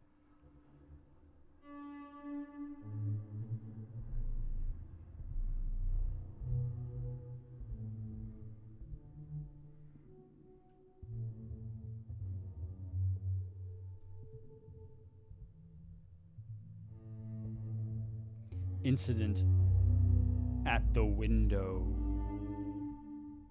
It chanced on Sunday, when Mr. Utterson was on his usual walk with Mr. Enfield, that their way lay once again through the by-street, and that when they came in front of the door, both stopped to gaze on it. "Well," said Enfield, "that story's at an end, at least. We shall never see more of Mr. Hyde." "I hope not," said Utterson. "Did I ever tell you that once I saw him and shared your feeling of repulsion?" "It was impossible to do the one without the other," returned Enfield. "And by the by, what an ass you must have thought me, not to know that this was a back way to Dr. Jekyll's. It was partly your own fault that I found it out, even when I did." "So you found it out, did you?" said Utterson. "But if that be so, we may step into the court and take a look at the windows. To tell you the truth, I am uneasy about poor Jekyll, and even outside I feel as if the presence of a friend might do him good." The court was very cool and a little damp and full of premature twilight, although the sky, high up overhead, was still bright with sunset. The middle one of the three windows was halfway open, and sitting close beside it, taking the air with an infinite sadness of mien, like some disconsolate prisoner, Utterson saw Dr. Jekyll. "What? Jekyll!" he cried. "I trust you are better." "I am very low, Utterson," replied the doctor drearily. "Very low. It will not last long, thank God." "You stay too much indoors," said the lawyer. "You should be out, whipping up the circulation like Mr. Enfield and me. This is my cousin, Mr. Enfield, Dr. Jekyll. Come now, get your hat and take a quick turn with us." "You're very good," sighed the other. "I should like to very much, but no. It is quite impossible. I dare not. But indeed, Utterson, I'm very glad to see you. This is really a great pleasure. I would ask you and Mr. Enfield up, but the place is really not fit." "Why then," said the lawyer good-naturedly, "the best thing we can do is to stay down here and speak with you from where we are." "That is just what I was about to venture to propose," returned the doctor with a smile, but the words were hardly uttered before the smile was struck out of his face and succeeded by an expression of such abject terror and despair as froze the very blood of the two gentlemen below. They saw it but for a glimpse, for the window was instantly thrust down, but that glimpse had been sufficient, and they turned and left the court without a word. In silence, too, they traversed the by-street, and it was not until they had come into a neighboring thoroughfare, where even upon a Sunday there were still some stirrings of life, that Mr. Utterson at last turned and looked at his companion. They were both pale, and there was an answering horror in their eyes. "God forgive us, God forgive us," said Mr. Utterson. But Mr. Enfield only nodded his head very seriously and walked on once more in silence.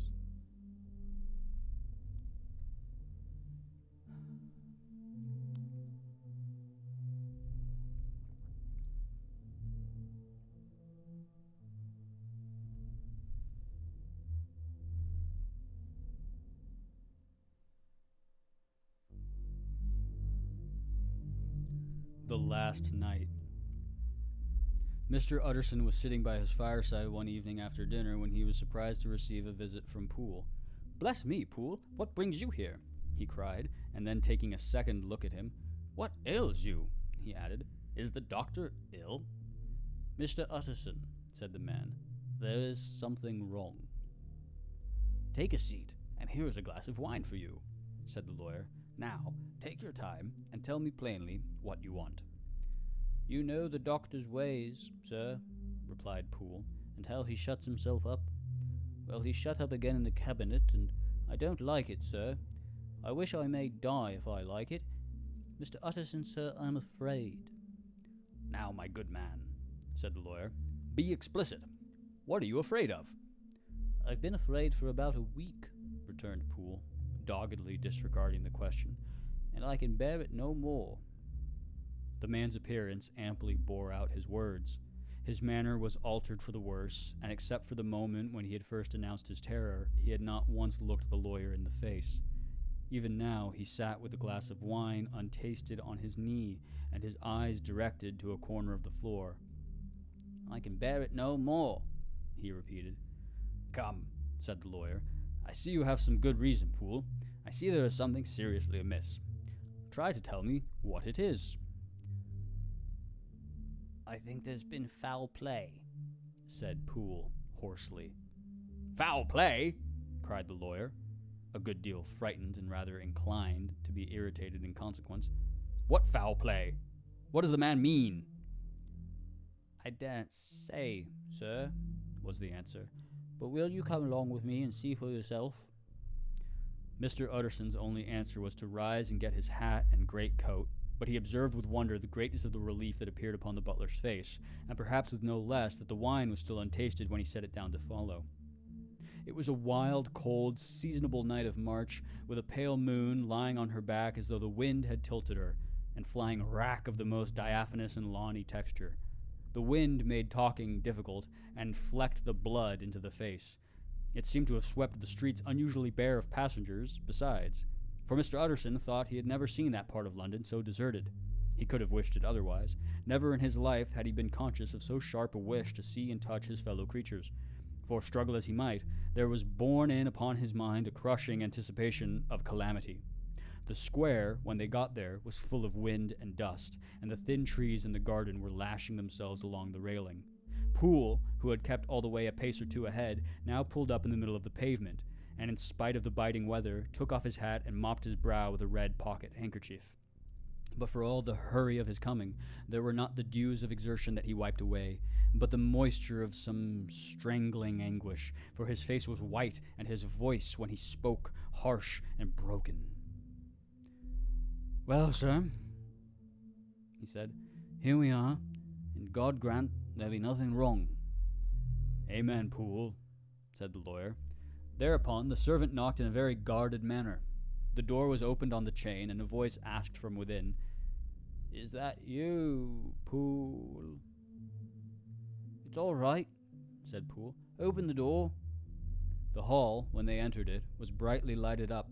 The fire was built high, and about the hearth the whole of the servants, men and women, stood huddled together like a flock of sheep. At the sight of Mr. Utterson, the housemaid broke into hysterical whimpering, and the cook, crying out, "Bless God, it's Mr. Utterson!" ran forward as if to take him in her arms. What? You all here?" said the lawyer peevishly. "Very irregular, very unseemly. Your master would be far from pleased." "They're all afraid," said Poole. Blank silence followed, no one protesting. Only the maid lifted her voice and now wept loudly. "Hold your tongue," Poole said to her with a ferocity of accent that testified to his own jangled nerves, and indeed, when the girl had so suddenly raised the note of her lamentation, they had all started and turned towards the inner door with faces of dreadful expectation. "Now," continued the butler, addressing the knife boy, "reach me a candle, and we'll get this through hands at once." And then he begged Mr. Utterson to follow him and led the way to the back garden. "Now, sir," said he, "you come as gently as you can. I want you to hear, and I don't want you to be heard.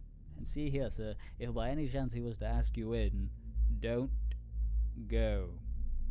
Mr. Utterson's nerves, at this unlooked-for termination, gave a jerk that nearly threw him from his balance, but he recollected his courage and followed the butler into the laboratory building through the surgical theater with its lumber of crates and bottles to the foot of the stair. Here, Poole motioned him to stand on one side and listen, while he himself, setting down the candle and making a great and obvious call on his resolution, mounted the steps and knocked with a somewhat uncertain hand on the red baize of the cabinet door. "Mr. Utterson, sir, asking to see you," he called, and even as he did so, once more violently signed to the lawyer to give ear. A voice answered from within. "Tell him I cannot see anyone," it said complainingly. "Thank you, sir," said Poole, with a note of something like triumph in his voice, and taking up his candle, he led Mr. Utterson back across the yard and into the great kitchen, where the fire was out and the beetles were leaping on the floor. "Sir," he said, looking Mr. Utterson in the eyes, "was that my master's voice?" "It seems much changed," replied the lawyer, very pale, but giving look for look. "Changed? Well, yes, I think so," said the butler. "Have I been 20 years in this man's house to be deceived about his voice? No, sir, master's made away with.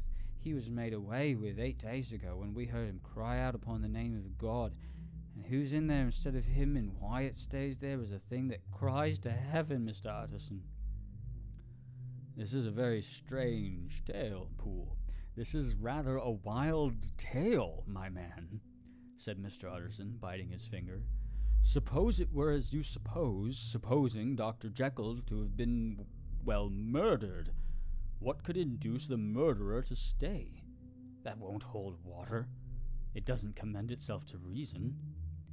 "Well, Mr. Utterson, you are a hard man to satisfy, but I'll do it yet," said Poole. "All this last week, you must know him, or it, whatever it is that lives in that cabinet, has been crying night and day for some sort of medicine and cannot get to it to his mind. It was something his way, the master's, that is, he would write his orders on a sheet of paper and throw it on the stair. We've had nothing else this week back, nothing but papers and a closed door, and the very meals left there to be smuggled in when nobody was looking. Well, sir, every day, twice, thrice in the same day, there have been orders and complaints, and I have been sent flying to all the wholesale chemists in town. Every time I brought the stuff back, there would be another paper telling me to return it because it was not pure, and another order to a different firm. This drug is wanted bitter bad, sir, whatever for." Have you any of these papers?" asked Mr. Utterson. Poole felt in his pocket and handed out a crumpled note, which the lawyer, bending nearer to the candle, carefully examined. Its contents ran thus: "Dr. Jekyll presents his compliments to Messieurs Ma. He assures them that their last sample is impure and quite useless for his present purpose in the year 18 Dr. J. Purchased. He now begs them to search with most sedulous care, and should any of the same quality be left, forward it to him at once. Expense is no consideration. The importance of this to Dr. J can hardly be exaggerated." So far the letter had run composedly enough, but here, with a sudden splutter of the pen, the writer's emotion had broken loose. "For God's sake," he added, "find me some of the old." "This is a strange note," said Mr. Utterson, and then sharply, "How do you come to have it open?" "The man at Moore's was main angry, sir, and he threw it back to me like so much dirt," returned Poole. "This is unquestionably the doctor's hand, do you know?" resumed the lawyer. "I thought it looked like it," said the servant, rather sulkily, and then with another voice, "But what matters hand of right? I've seen him." "Seen him?" repeated Mr. Utterson. "Well?" "That's it," said Poole. "It was this way. I came suddenly into the theatre from the garden. It seems he had slipped out to look for this drug, or whatever it is, for the cabinet door was open, and there he was at the far end of the room digging among the crates. He looked up when I came in, gave a kind of cry, and whipped upstairs into the cabinet. It was but for 1 minute. that I saw him, but the hair stood upon my head like quills. Sir, if that was my master, why had he a mask upon his face? If it was my master, why did he cry out like a rat and run from me? I have served him long enough. And then—" The man paused and passed his hand over his face. "These are all very strange circumstances," said Mr. Utterson. "But I think I begin to see daylight. Your master, Poole, is plainly seized with one of those maladies that both torture and deform the sufferer.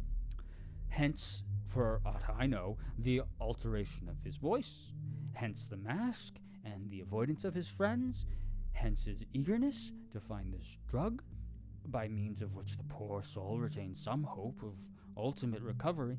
God grant that he be not deceived. There is my explanation. It is sad enough. It is plain and natural. It hangs well together, and it delivers us from all exorbitant alarms." "Sir," said the butler, turning to a sort of mottled pallor, "that thing was not my master, and there's the truth. My master," here he looked around him and began to whisper, "is a tall, fine build of a man, and this was more of a dwarf." Utterson attempted to protest. "Oh, sir," cried Poole, "do you think I do not know my master after 20 years? Do you think I do not know where his head comes to in the cabinet door, where I saw him every morning of my life? No, sir, that thing in the mask was never Dr. Jekyll. God knows what it was, but it was never Dr. Jekyll, and it is the belief of my heart that there was murder done." "Poole," replied the lawyer, "if you say that, it will become my duty to make certain. Much as I desire to spare your master's feeling, much as I am puzzled by this note, which seems to prove him to be still alive, I shall consider it my duty to break in that door." "Oh, Mr. Utterson, that's talking!" cried the butler. "Now comes the second question," resumed Utterson. "Who's going to do it?" "Why, you and me, sir," was the undaunted reply. "That's very well said," returned the lawyer, "and whatever comes of it, I shall make it my business to see you are no loser."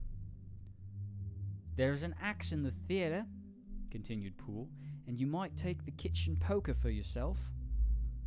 The lawyer took that rude but weighty instrument into his hand and balanced it. "Do you know, Poole," he said, looking up, "that you and I are about to place ourselves in a position of some peril?" "You may say so, sir, indeed," returned the butler. "It is well, then, that we should be frank," said the other. "We both think more than we have said. Let us make a clean breast. This masked figure that you saw, did you recognize it?" "Well, sir, it went so quick, and the creature was so doubled up, that I could hardly swear to that," was the answer. "But if you mean, was it Mr. Hyde? Why, yes, I think it was. You see, it was much of the same bigness, and it had the same quick, light way with it. And then, who else could have gotten in by the laboratory door? You have not forgot, sir, that at the time of the murder, he still had the key with him. But that's not all. I don't know, Mr. Utterson. Have you ever met this Mr. Hyde?" "Yes," said the lawyer. "I once spoke with him." "Then you must know, as well as the rest of us, that there was something queer about that gentleman, something that gave a man a turn. I don't know rightly how to say it, sir, beyond this, that you felt in your marrow kind of cold and thin." "I own I felt something of what you describe," said Mr. Utterson. "Quite so, sir," returned Poole.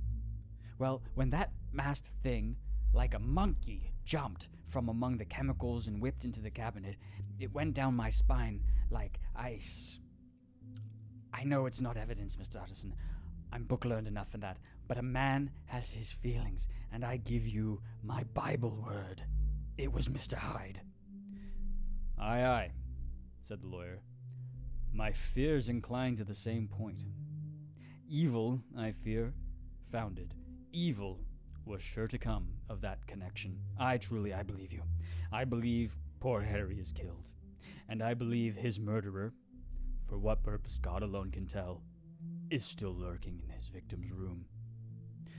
Well, let our name be vengeance. Call Bradshaw. The footman came at the summons, very white and nervous. Put yourself together, Bradshaw, said the lawyer.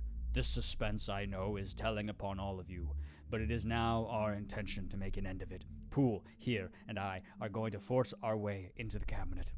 If all is well, my shoulders are broad enough to bear the blame. Meanwhile, lest anything should really be amiss, or any malefactors seek to escape by the back, you and the boy must go round the corner with a pair of good sticks, and take your post at the laboratory door. We give you 10 minutes to get to your stations. As Bradshaw left, the lawyer looked at his watch.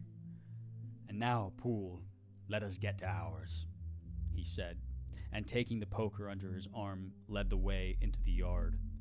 The scud had banked over the moon, and it was now quite dark. The wind, which only broke in puffs and drafts into that deep well of building, tossed the light of the candle to and fro about their steps, until they came into the shelter of the theater, where they sat down silently to wait.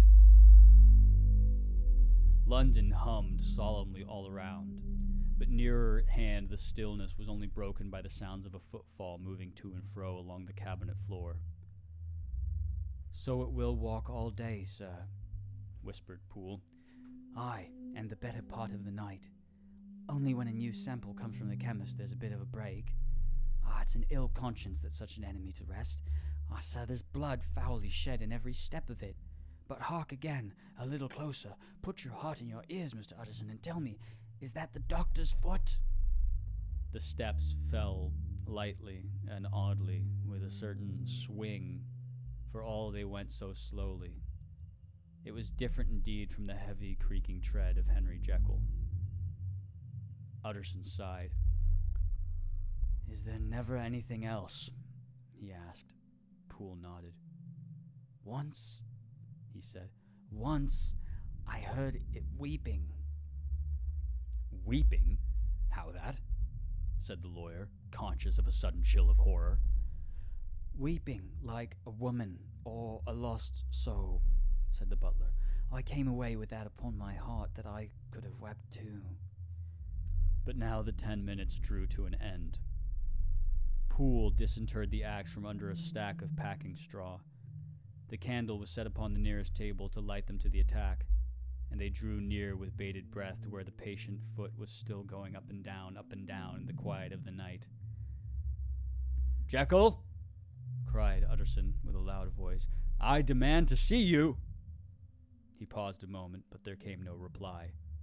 "I give you fair warning, our suspicions are aroused, and I must and shall see you," he resumed.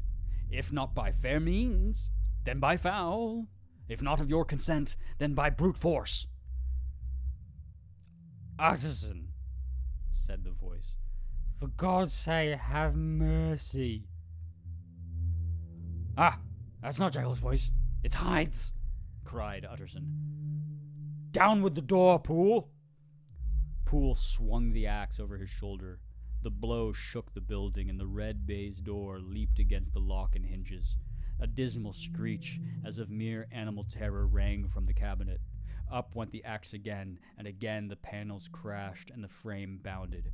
4 times the blow fell, but the wood was tough and the fittings were of excellent workmanship, and it was not until the 5th that the lock burst and the wreck of the door fell inwards on the carpet. The besiegers, appalled by their own riot and the stillness that had succeeded, stood back a little and peered in. There lay the cabinet before their eyes in the quiet lamplight, a good fire glowing and chattering on the hearth, the kettle singing its thin strain, a drawer or two open, papers neatly set forth on the business table, and nearer the fire the things laid out for tea. The quietest room, you would have said, and, but for the glazed presses full of chemicals, the most commonplace that night in London. Right in the middle there lay the body of a man sorely contorted and still twitching. They drew near on tiptoe, turned it on its back, and beheld the face of Edward Hyde. He was dressed in clothes far too large for him, clothes of the doctor's bigness. The cords of his face still moved with a semblance of life, but life was quite gone. And by the crushed file in the hand and the strong smell of kernels that hung upon the air, Utterson knew that he was looking on the body of a self-destroyer. "We have come too late," he said sternly, "whether to save or punish. Hyde is gone to his account, and it only remains for us to find the body of your master." The far greater proportion of the building was occupied by the theater, which filled almost the whole ground story and was lighted from above, and by the cabinet, which formed an upper story at one end and looked upon the court. A corridor joined the theater to the door on the by-street, and with this the cabinet communicated separately by a second flight of stairs. There were, besides, a few dark closets and a spacious cellar. All these they now thoroughly examined. Each closet needed but a glance, for all were empty, and all, by the dust that fell from their doors, had stood long unopened. The cellar, indeed, was filled with crazy lumber, mostly dating from the times of the surgeon who was Jekyll's predecessor, but even as they opened the door they were advertised of the uselessness of further search by the fall of a perfect mat of cobweb which had for years sealed up the entrance. Nowhere was there any trace of Henry Jekyll, dead or alive. Poole stamped on the flags of the corridor. "He must be buried here," he said, hearkening to the sound. "Or he may have fled," said Utterson, and he turned to examine the door of the by-street. It was locked, and lying nearby on the flags they found the key already stained with rust.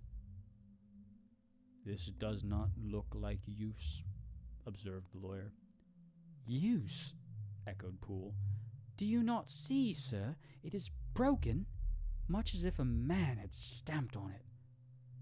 "Aye," continued Utterson, "and the fractures, too, are rusty." The two men looked at each other with a scare. "This is beyond me, Poole," said the lawyer. "Let us go back to the cabinet."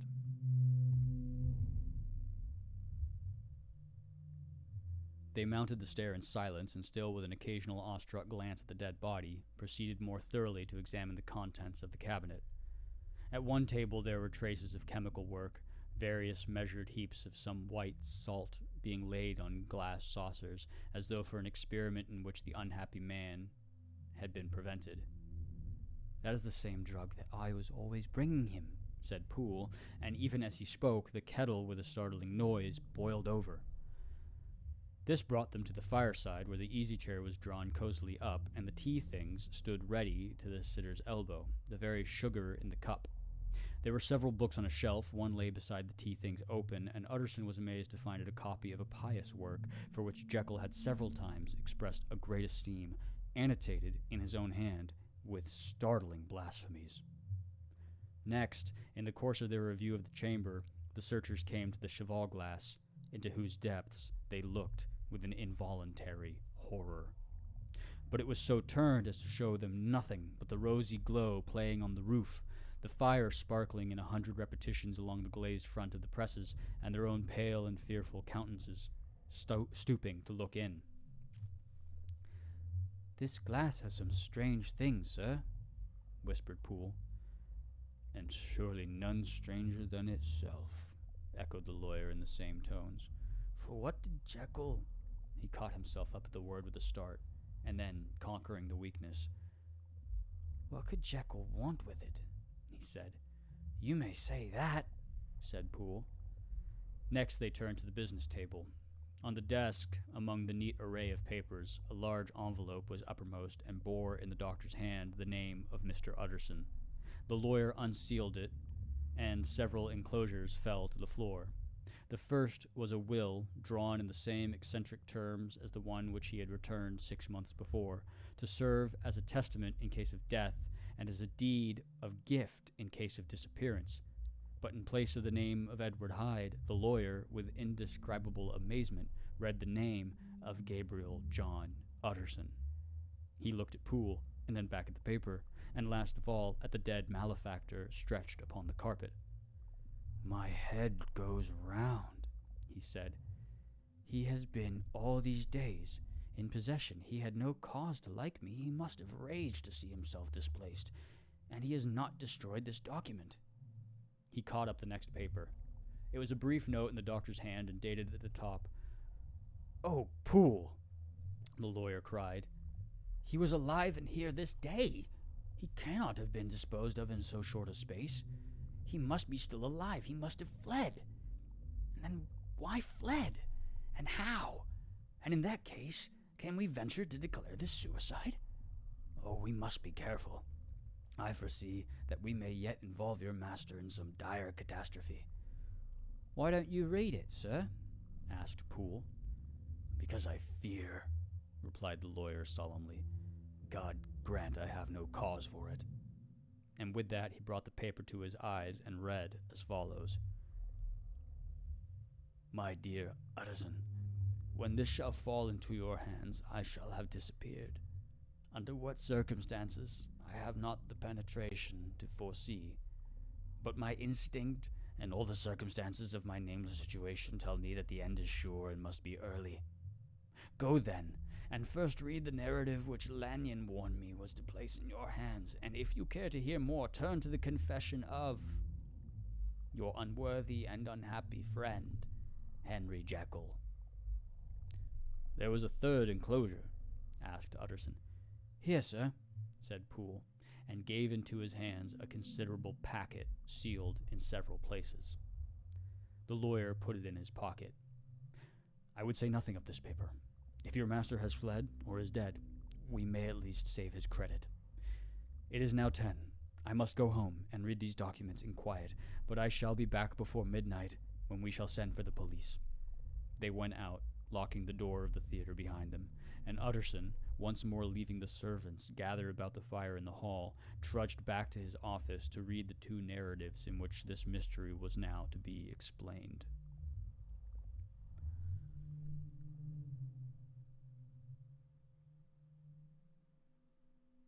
Dr. Lanyon's narrative.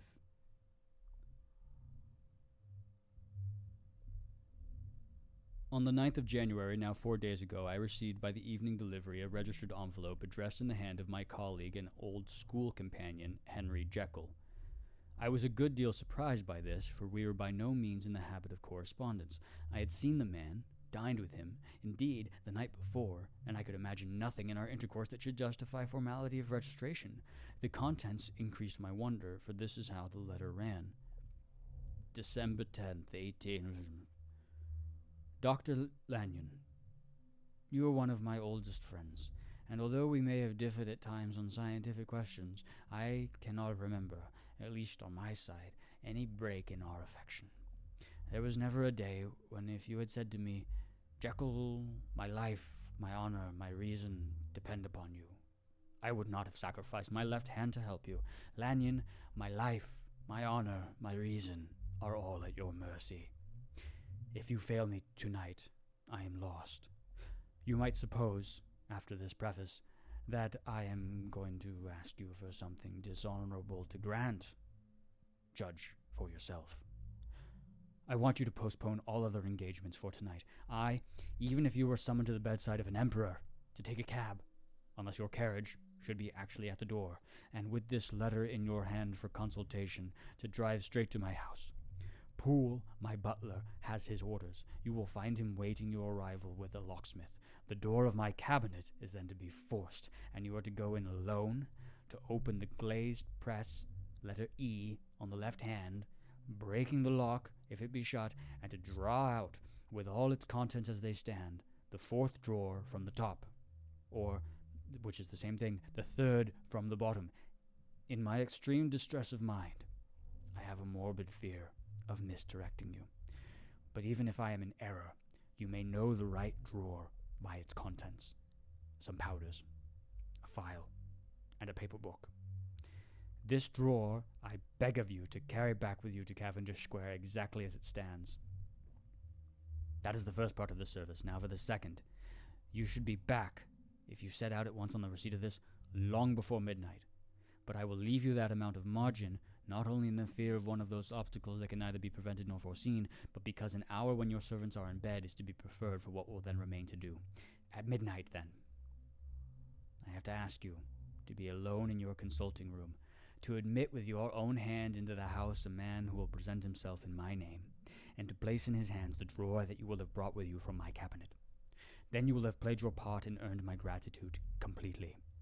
5 minutes afterwards, if you insist upon an explanation, you will have understood that these arrangements are of capital importance, and that by the neglect of one of them, fantastic as they must appear, you must have charged your conscience with my death, or the shipwreck of my reason. Confident as I am that you will not trifle with this appeal, my heart sinks and my hand trembles at the bare thought of such a possibility. Think of me at this hour, in a strange place, laboring under a blackness of distress that no fancy can exaggerate, and yet well aware that, if you will but punctually serve me, my troubles will roll away like a story that is told. Serve me, my dear Lanyon, and save your friend, H.J. P.S. I had already sealed this up when a fresh terror struck upon my soul. It is possible that the post office may fail me, and this letter not come into your hands until tomorrow morning. In that case, dear Lanyon, do my errand when it shall be most convenient for you in the course of the day, and once more expect my messenger at midnight. It may then already be too late, and if that night passes without event, you will know that you have seen the last of Henry Jekyll. Upon the reading of this letter, I made sure my colleague was insane. But till that was proved beyond the possibility of doubt, I felt bound to do as he requested.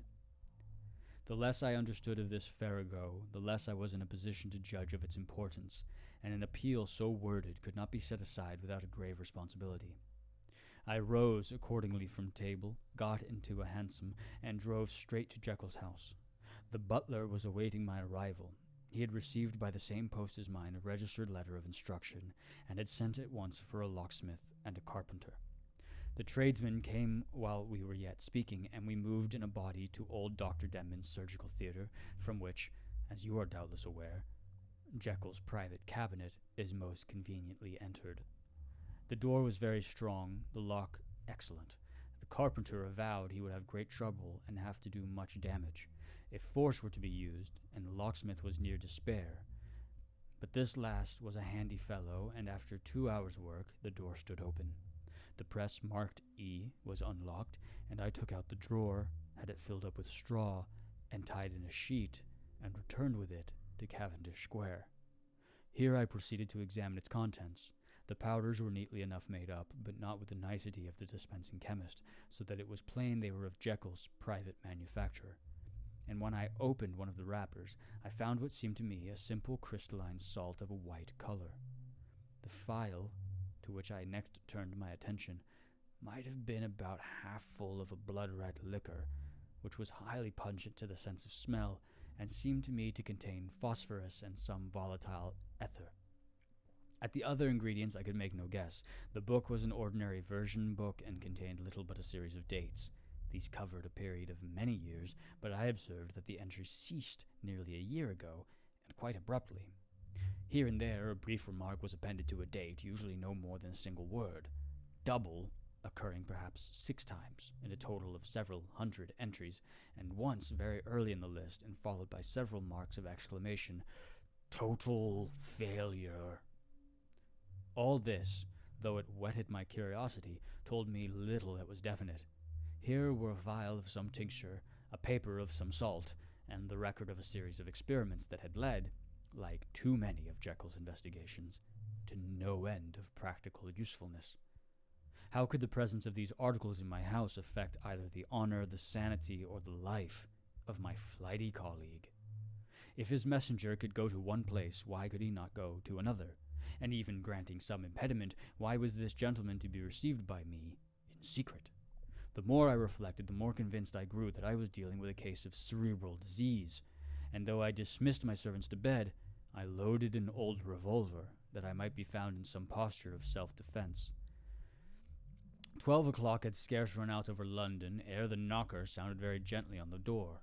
I went myself at the summons and found a small man crouching against the pillars of the portico.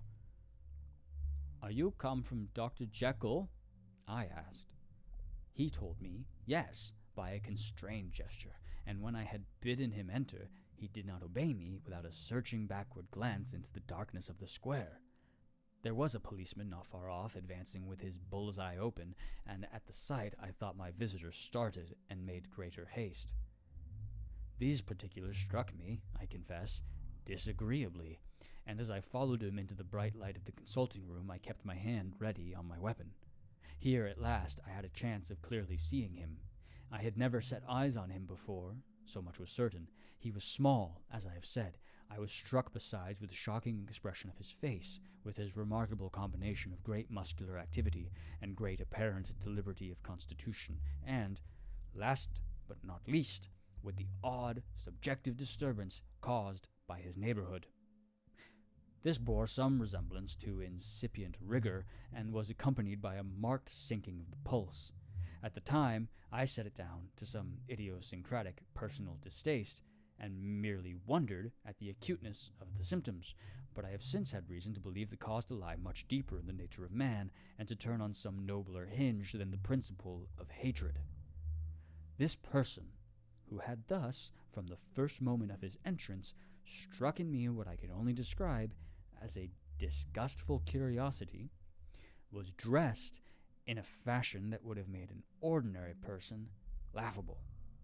His clothes, that is to say, although they were of rich and sober fabric, were enormously too large for him in every measurement, the trousers hanging on his legs and rolled up to keep them from the ground, the waist of the coat below his haunches, and the collar sprawling wide upon his shoulders. Strange to relate, this ludicrous accoutrement was far from moving me to laughter. Rather, as there was something abnormal and misbegotten in the very essence of the creature that now faced me, something seizing, surprising, and revolting, this fresh disparity seemed but to fit in with and to reinforce it, so that to my interest in the man's nature and character there was added a curiosity as to his origin, his life, his fortune, and status in the world. These observations, though they may have taken so great a space to be set down in, were yet the work of a few seconds. My visitor was indeed on fire with somber excitement. "Have you got it?" he cried. "Have you got it?" And so lively was his impatience that he even laid his hand upon my arm and sought to shake me. I put him back, conscious at his touch of a certain icy pang along my blood. "Come, sir," said I, "you forget that I have not the pleasure of your acquaintance. Be seated, if you please." And I showed him an example, and sat down myself in my customary seat, and with as fair an imitation of my ordinary manner to a patient as the lateness of the hour, the nature of my preoccupations, and the horror I had of my visitor would suffer me to muster. "I beg your pardon, Dr. Lanyon," he replied civilly enough. "What you say is very well founded, and my impatience has shown its heels to my politeness. I come here at the instance of your colleague, Dr. Henry Jekyll, on a piece of business of some moment, and I understand." He paused and put his hand to his throat, and I could see, in spite of his collected manner, that he was wrestling against the approaches of the hysteria.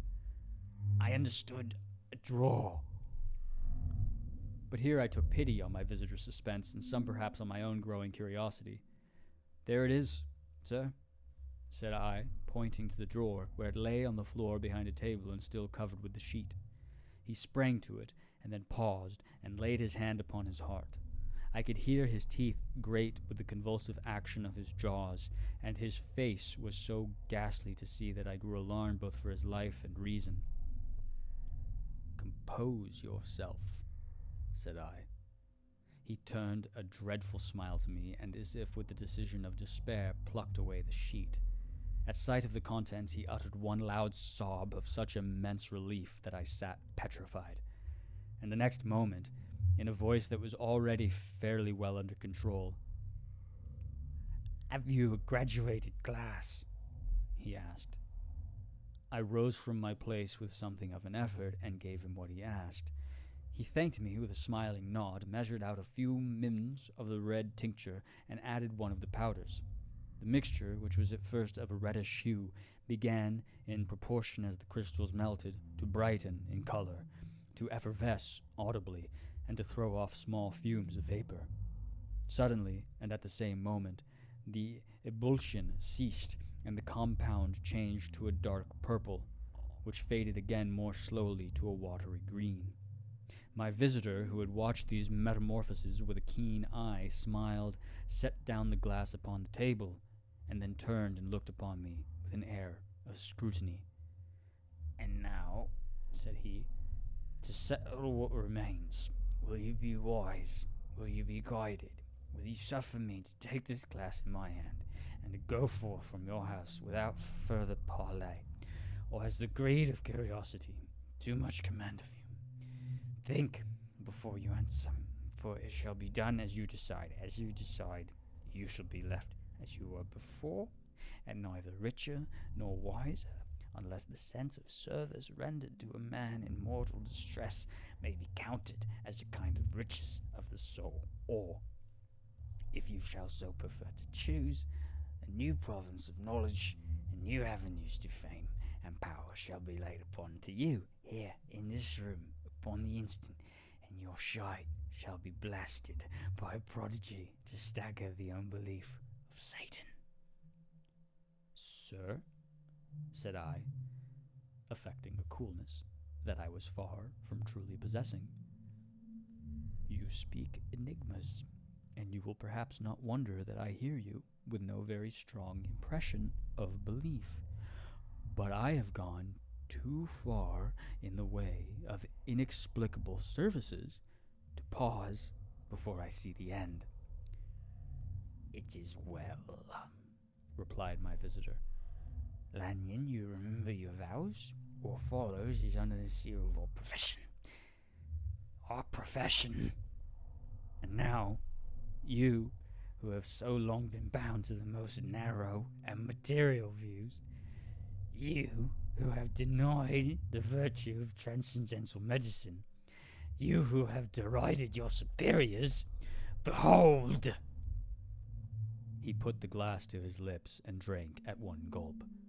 A cry followed. He reeled, staggered, clutched at the table and held on, staring with injected eyes, gasping with open mouth. And as I looked there came, I thought, a change. He seemed to swell. His face became suddenly black, and the features seemed to melt and alter.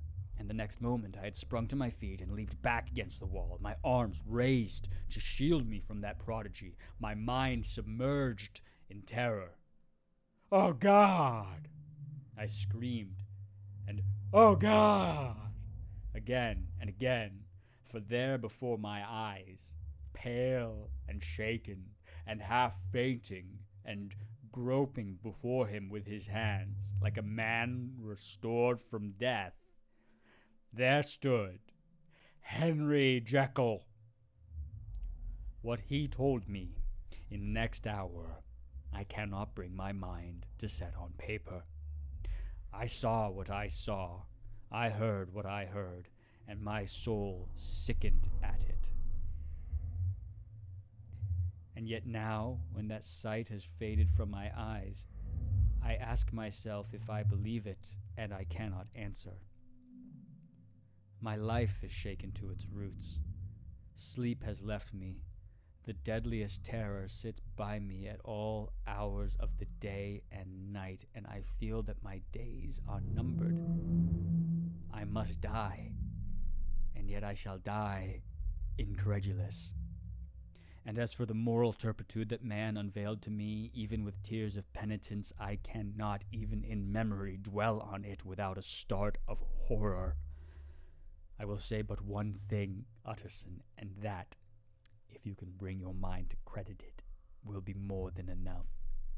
The creature who crept into my house that night was, on Jekyll's own confession, known by the name of Hyde, and hunted for in every corner of the land as the murderer of Carew.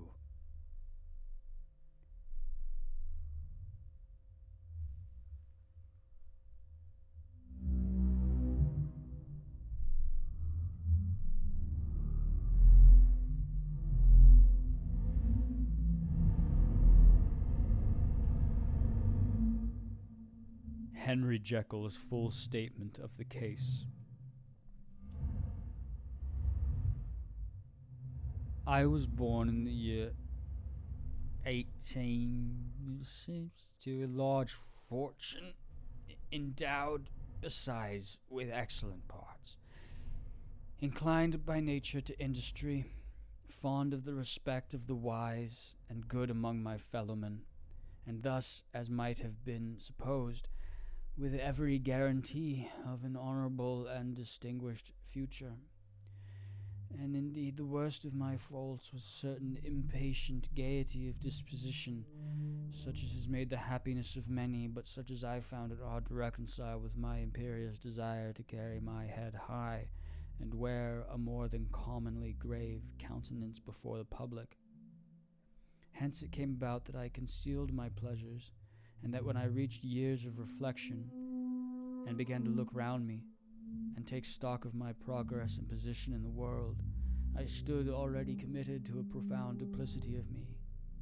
Many a man would have even blazoned such irregularities as I was guilty of, but from the high views that I had set before me, I regarded and hid them with an almost morbid sense of shame. It was thus rather the exacting nature of my aspirations than any particular degradation in my faults that made me what I was, and, with even a deeper trench than in the majority of men, severed in me those provinces of good and ill which divide and compound man's dual nature.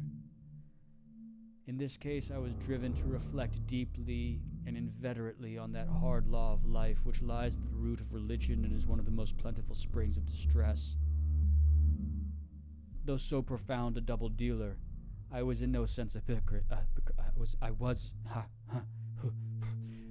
I was in no sense a hypocrite. Both sides of me were in dead earnest. I was no more myself when I laid aside restraint and plunged in shame than when I labored in the eye of day at the furtherance of knowledge or the relief of sorrow and suffering. And it chanced that the direction of my scientific studies, which led wholly towards the mystic and the transcendental, reacted and shed a strong light on this consciousness of the perennial war among my members. With every day, and from both sides of my intelligence, the moral and the intellectual, I thus drew steadily nearer to that truth, by whose partial discovery I have been doomed to such a dreadful shipwreck, that man is not truly one, but truly two. I say two, because the state of my own knowledge does not pass beyond that point. Others will follow. Others will outstrip me on the same lines, and I hazard the guess that man will be ultimately known for a mere polity of multifarious, incongruous, and independent designations. I, for my part, from the nature of my life, advanced infallibly in one direction, and in one direction only. It was on the moral side, and in my own person, that I learned to recognize the thorough and primitive duality of man. I saw that, of the two natures that contended in the field of my consciousness, even if I could rightly be said to be either, it was only because I was radically both.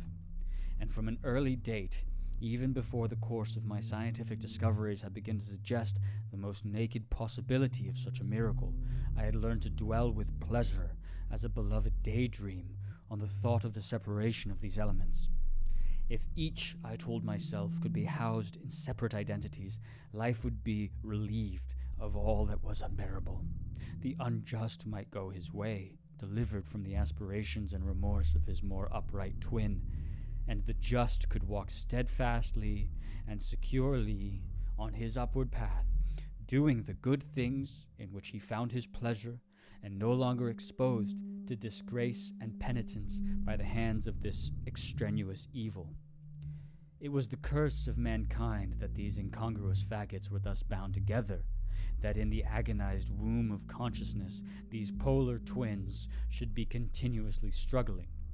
How, then, were they dissociated? I was so far in my reflections when, as I have said, a sidelight began to shine upon the subject from the laboratory table. I began to perceive more deeply than it has ever yet been stated the trembling immateriality, the mist-like transience of this seemingly so solid body in which we walk attired. Certain agents I found to have the power to shake and pluck back that fleshly vestment, even as a wind might toss the curtains of a pavilion, for two good reasons. I will not enter deeply into this scientific branch of my confession. First, because I have been made to learn that the doom and burden of our life is bound forever on man's shoulders, and when the attempt is made to cast it off, it but returns upon us with more unfamiliar and more awful pressure. Second, because, as my narrative will make, alas, too evident, my discoveries were incomplete.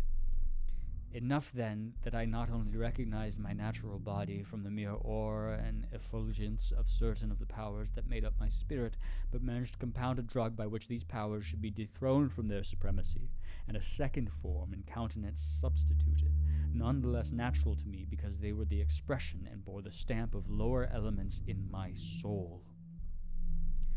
I hesitated long before I put this theory to the test of practice. I knew well that I risked death, for any drug that so potently controlled and shook the very fortress of identity might, by the last scruple of an overdose, or the least inopportunity in the moment of exhibition, utterly blot out that immaterial tabernacle which I looked to it to change. But the temptation of a discovery so singular and profound at last overcome the suggestions of alarm.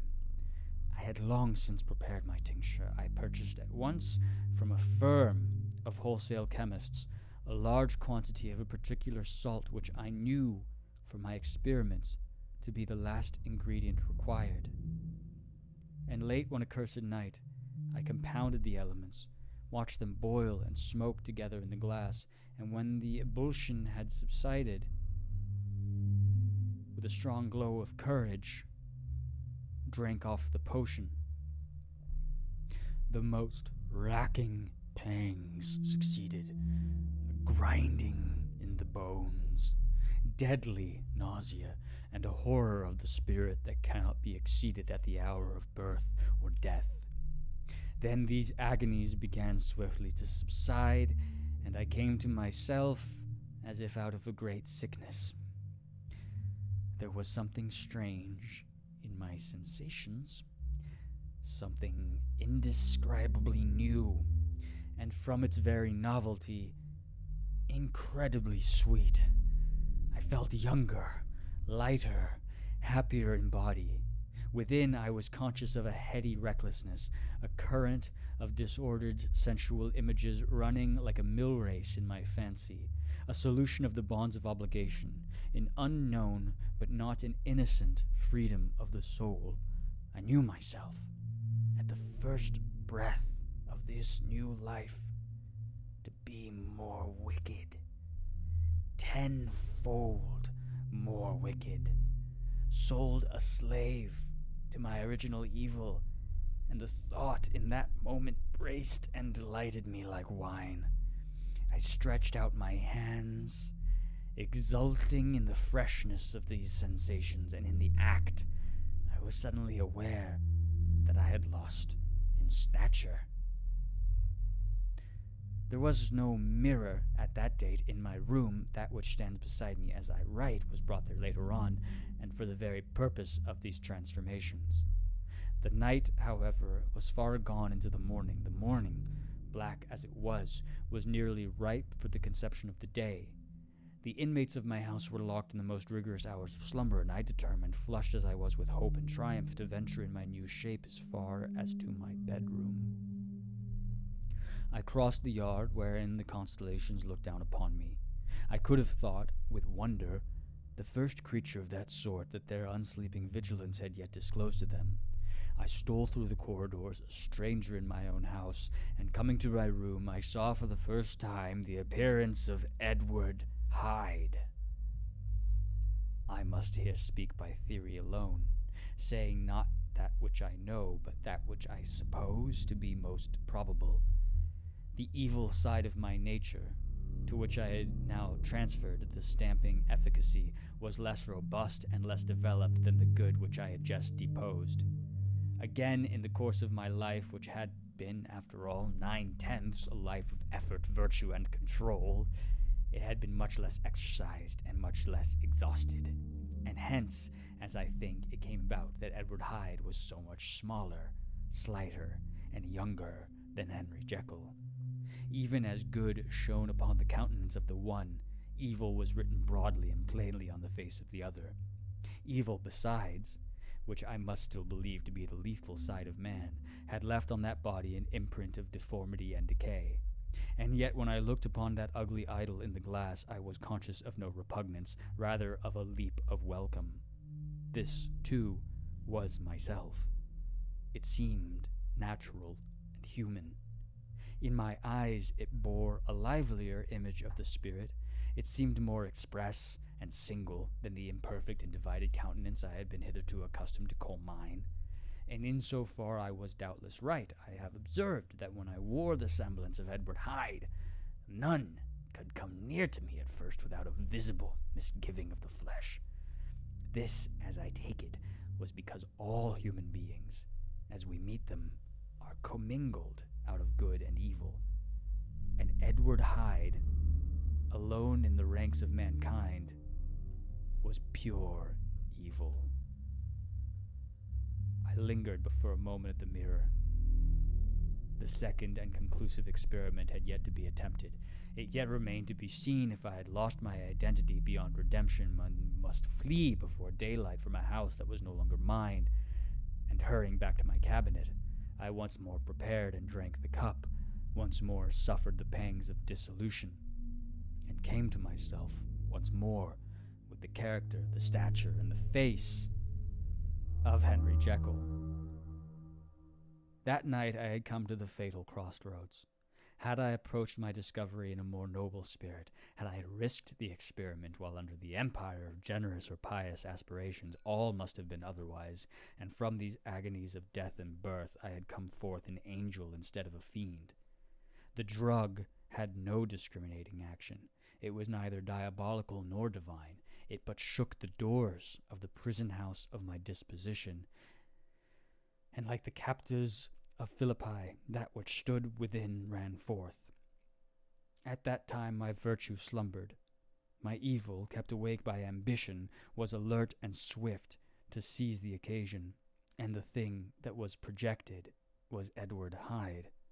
Hence, although I had now two characters as well as two appearances, one was wholly evil, and the other was still the old Henry Jekyll, that incongruous compound of whose reformation and improvement I had already learned to despair.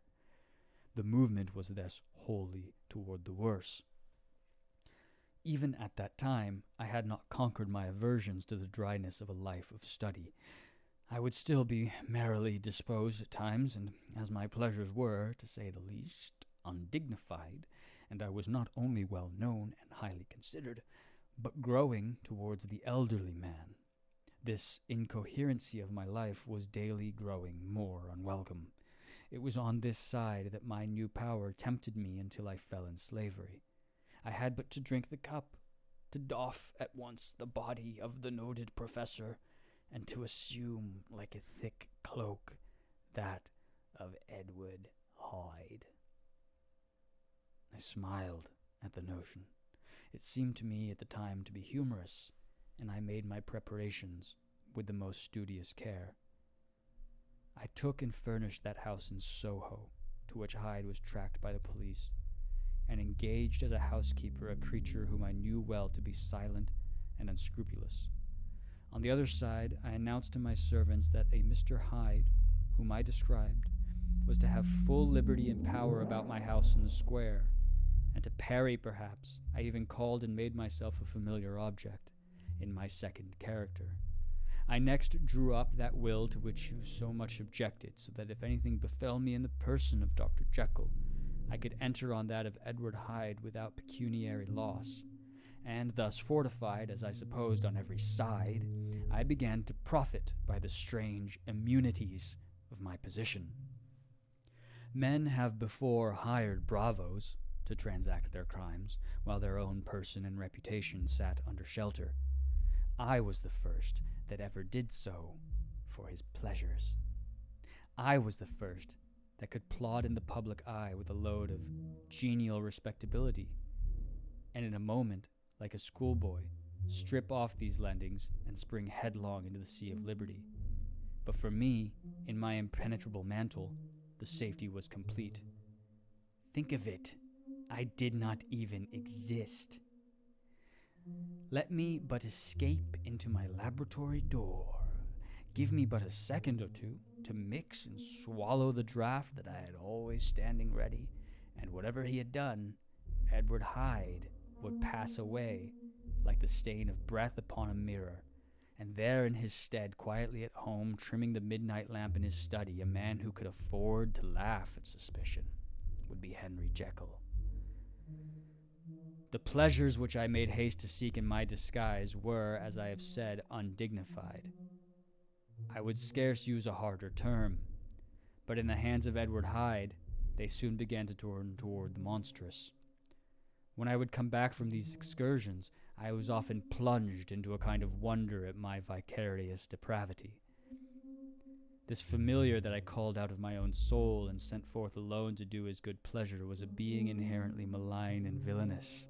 His every act and thought centered on self, drinking pleasure with bestial avidity from any degree of torture to another, relentless like a man of stone.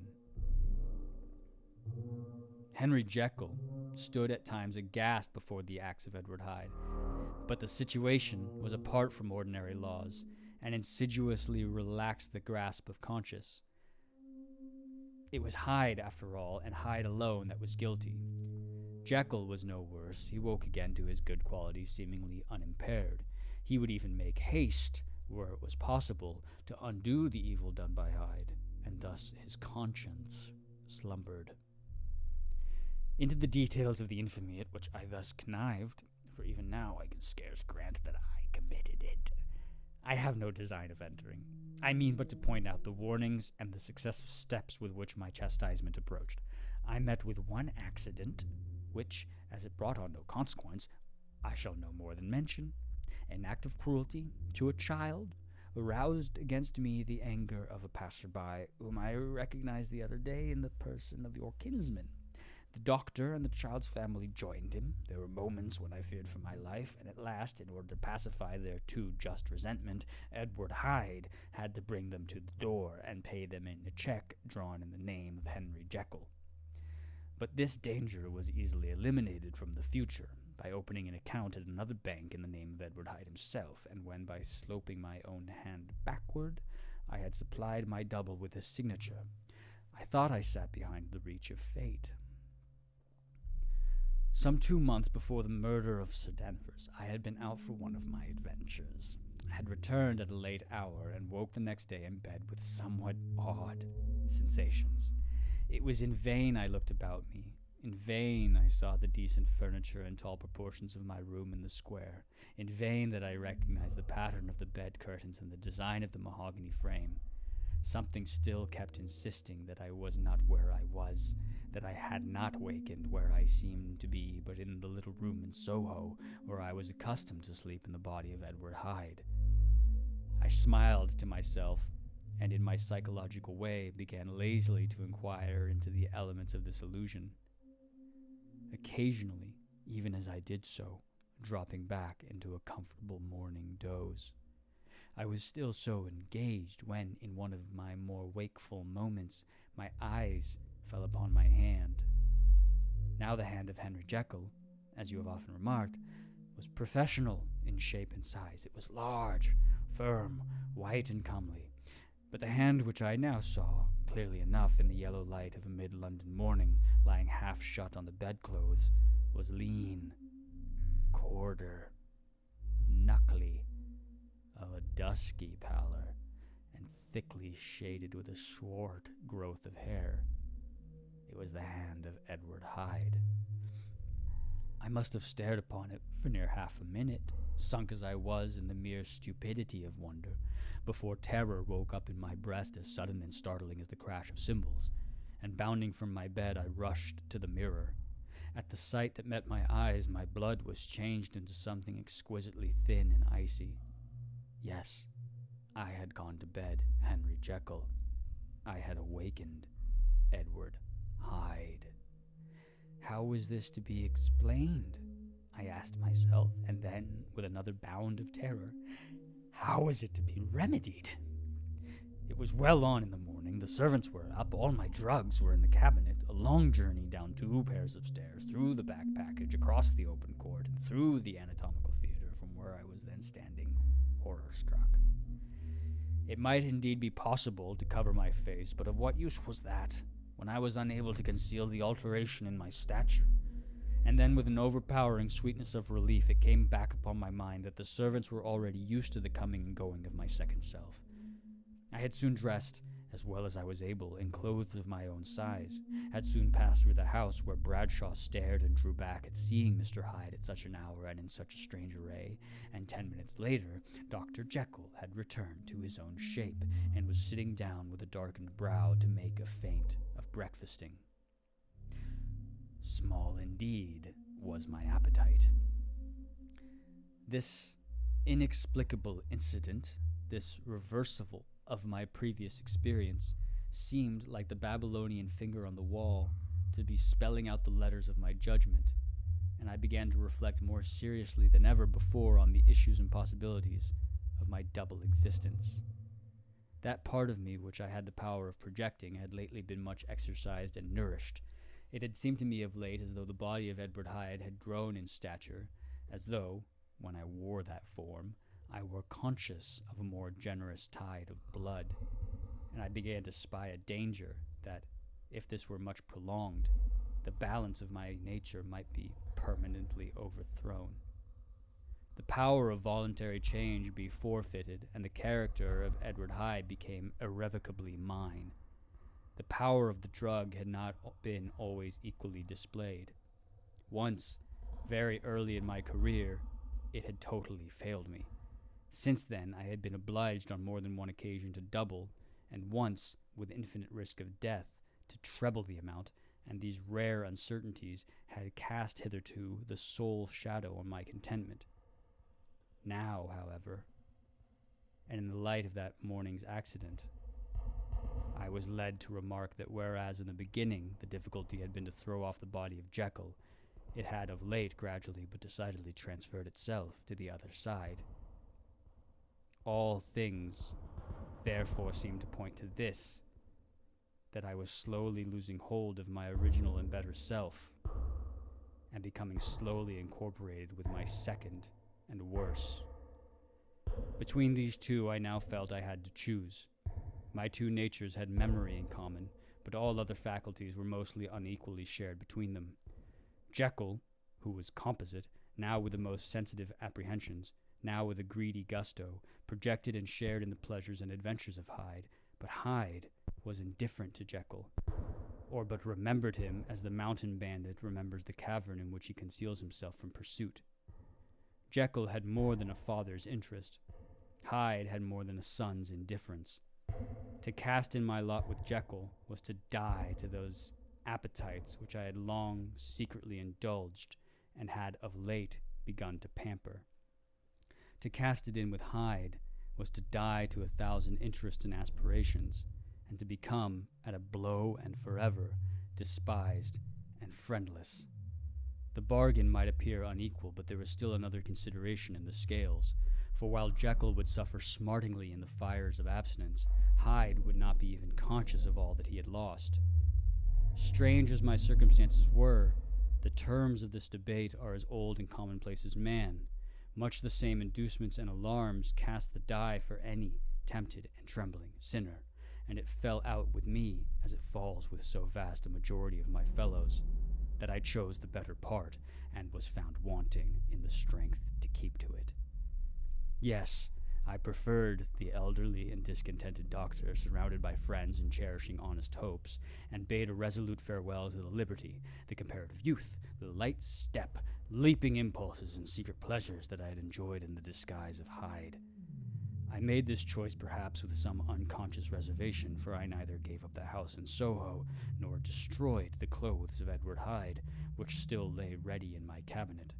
For 2 months, however, I was true to my determination. For 2 months I led a life of such severity as I had never before attained to, and enjoyed the compensations of an improving conscience. But time began at last to obliterate the freshness of my alarm. The praises of conscience began to grow into a thing, of course. I began to be tortured with throes and longings as of Hyde struggling after freedom, and at last, in an hour of moral weakness, I once again compounded and swallowed the transforming draught.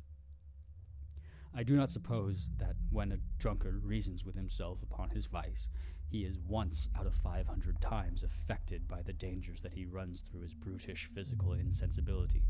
Neither had I, long as I had considered my position, made enough allowance for the complete moral insensibility and insensate readiness to evil which were the leading characters of Edward Hyde. Yet it was by these that I was punished. My devil had been long caged. He came out roaring. I was conscious, even when I took the draught, of a more unbridled, a more furious propensity to ill. It must have been this, I suppose, that stirred in my soul that tempest of impatience with which I listened to the civilities of my unhappy victim. I declare, at last, before God, no man morally sane could have been guilty of that crime upon so pitiful a provocation, and that I struck in no more reasonable spirit than that in which a sick child may break a plaything. But I had voluntarily stripped myself of all those balancing instincts by which even the worst of us continues to walk with some degree of steadiness among temptations, and in my case, to be tempted, however slightly, was to fall. Instantly, the spirit of hell awoke in me and raged. With a transport of glee, I mauled the unresisting body, tasting delight from every blow, and it was not till weariness had begun to succeed that I was suddenly, in the top fit of my delirium, struck through the heart by a cold thrill of terror. A mist dispersed. I saw my life to be forfeit, and fled from the scene of these excesses, at once glorying and trembling, my lust of evil gratified and stimulated, my love of life screwed to the topmost peg. I ran to the house in Soho, and to make assurance doubly sure, destroyed my papers. Thence I set out through the lamp-lit streets in the same divided ecstasy of mind, gloating on my crime, lighting-headedly, devising others in the future, and yet still hastening and still hearkening in my wake for the steps of the avenger. Hyde had a song upon his lips as he compounded the draught, and as he drank it, pledged the dead man. The pangs of transformation had not done tearing him before Henry Jekyll, with streaming tears of gratitude and remorse, had fallen upon his knees and lifted his clasped hands to God. The veil of self-indulgence was rent from head to foot. I saw my life as a whole. I followed it up from the days of childhood, when I had walked with my father's hand, and through the self-denying toils of my professional life, to arrive again and again with the same sense of unreality at the damned horrors of the evening. I could have screamed aloud. I sought with tears and prayers to smother down the crowd of hideous images and sounds with which my memory swarmed against me. And still between the petitions, the ugly face of my iniquities stared into my soul. As the acuteness of this remorse began to die away, it was succeeded by a sense of joy. The problem of my conduct was solved. Hyde was thenceforth impossible. Whether I would or not, I was now confined to the better part of my existence, and oh, how I rejoiced to think of it! With what willing humility I embraced anew the restrictions of natural life, With what sincere renunciation I locked the door by which I had so often come and gone, and ground the key under my heel. The next day came the news that the murder had been overlooked, that the guilt of Hyde was patent to the world, and that the victim was a man high in public estimation. It was not only a crime, it had been a tragic folly. I think I was glad to know it. I think I was glad to have my better impulses thus buttressed and guarded by the terrors of the scaffold. Jekyll was now my city of refuge. Let but Hyde peep out an instant, and the hands of all men would be raised to take and slay him. I resolved in my future conduct to redeem the past, and I can say with honesty that my resolve was fruitful of some good. You know yourself how earnestly in the last months of the last year I labored to relieve suffering. You know that much was done for others, and that the days passed quietly, almost happily, for myself. Nor can I truly say that I wearied of this beneficent and innocent life. I think instead that I daily enjoyed it more completely, but I was still cursed with my duality of purpose, and as the first edge of my penitence wore off, the lower side of me, so long indulged, so recently chained down, began to growl for license. Not that I dreamed of resuscitating Hyde. The bare idea of that would startle me to frenzy. No, it was in my own person that I was once more tempted to trifle with my conscience, and it was as an ordinary secret sinner that I, at last, fell before the assaults of temptation. There comes an end to all things. The most capacious measure is filled at last, and this brief condescension to my evil finally destroyed the balance of my soul. And yet I was not alarmed. The fall seemed natural, like a return to the old days before I had made my discovery. It was a fine, clear January day, wet underfoot where the frost had melted, but cloudless overhead. And the Regent's Park was full of winter chirpings and sweet with spring odors. I sat in the sun on a bench, the animal within me licking the chops of memory, the spiritual side a little drowsed, promising subsequent penitence, but not yet moved to begin. After all, I reflected, I was like my neighbors. And then I smiled, comparing myself with other men, comparing my active goodwill with the lazy cruelty of their neglect. And at the very moment of that vainglorious thought, a qualm came over me, a horrid nausea, and the most deadly shuddering. These passed away and left me faint, and then, as in its turn, faintness subsided.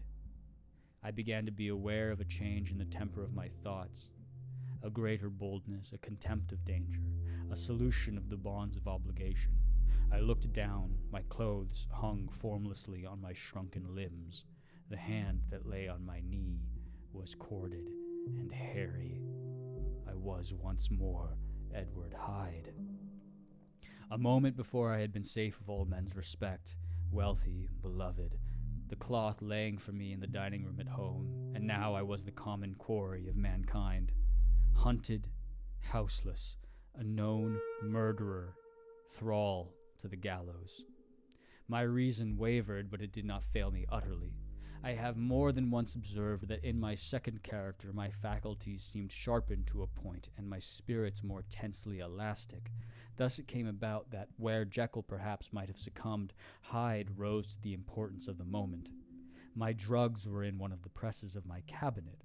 How was I to reach them? That was the problem that, crushing my temples in my hands, I set myself to solve. The laboratory door I had closed. If I sought to enter by the house, my own servants would consign me to the gallows. I saw I must employ another hand, and thought of Lanyon. How was he to be reached? How persuaded? Supposing that I escaped capture in the streets, how was I to make my way into his presence? And how should I, an unknown and displeasing visitor, prevail on the famous physician to rifle the study of his colleague, Dr. Jekyll? Then I remembered that of my original character one part remained to me. I could write my own hand. And once I had conceived that kindling spark, the way that I must follow became lighted up from end to end. Thereupon I arranged my clothes as best I could, and summoning a passing hansom, drove to a hotel in Portland Street, the name of which I chanced to remember. At my appearance, which was indeed comical enough, however tragic a fate these garments covered, the driver could not conceal his mirth. I gnashed my teeth upon him with a gust of devilish fury, and the smile withered from his face. Happily for him, yet more happily for myself, for in another instant I had certainly dragged him from his perch. At the inn, as I entered, I looked about me with so black a countenance as made the attendants tremble. Not a look did they exchange in my presence, but obsequiously took my orders, led me to a private room, and brought me wherewithal to write. Hyde, in danger of his life, was a creature new to me, shaken with inordinate anger, strung to the pitch of murder, lusting to inflict pain. Yet the creature was astute, and mastered his fury with a great effort of the will, composed his two important letters, one to Lanyon and one to Poole, and that he might receive actual evidence of their being posted, sent them out with directions that they should be registered. Thenceforward he sat all day over the fire in the private room, gnawing his nails. There he dined, sitting alone with his fears, the waiter visibly quailing before his eye. And thence, when the night was fully come, he set forth in the corner of a closed cab, and was driven to and fro about the streets of the city. He, I cannot say I, that child of hell, had nothing human, nothing lived in him but fear and hatred, and when at last, thinking the driver had begun to grow suspicious, he discharged the cab and ventured on foot, attired in his misfitting clothes, an object marked out for observation, into the midst of the nocturnal passengers, these two base passions raged within him like a tempest. He walked past, hunted by his fears, chattering to himself, skulking through the less frequented thoroughfares, counting the minutes that still divided him from midnight. Once a woman spoke to him, offering, I think, a box of lights. He smote her in the face, and she fled. When I came to myself at Lanyon's, the horror of my old friend perhaps affected me somewhat. I do not know. It was at least but a drop in the sea to the abhorrence with which I looked back upon these hours. A change had come over me. It was no longer the fear of the gallows. It was the horror of being Hyde that racked me. I received Lanyon's condemnation partly in a dream. It was partly in a dream that I came home to my own house and got into bed. I slept after the prostration of the day with a stringent and profound slumber which not even the nightmares that wrung me could avail to break. I awoke in the morning, shaken, weakened, but refreshed.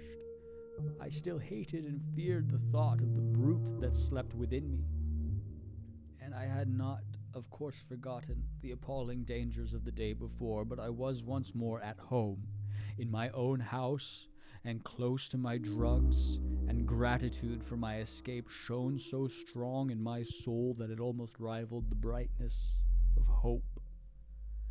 I was stepping leisurely across the court after breakfast, drinking the chill of the air with pleasure, when I was seized again with those indescribable sensations that heralded the change, and I had but the time to gain the shelter of my cabinet before I was once again raging and freezing with the passions of Hyde. It took on this occasion a double dose to recall me to myself.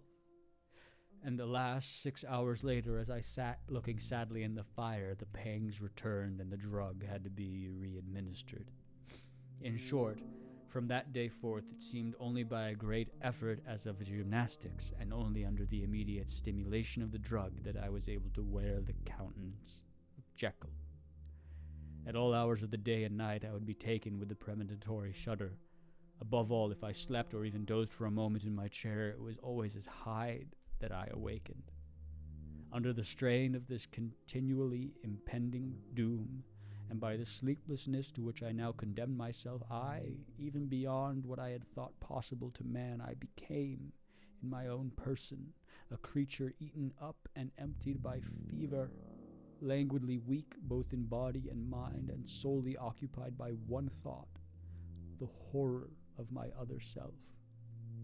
But when I slept, or when the virtue of the medicine wore off, I would leap almost without transition, for the pangs of transformation grew daily less marked, into the possession of a fancy brimming with images of terror, a soul boiling with causeless hatreds, and a body that seemed not strong enough to contain the raging energies of life.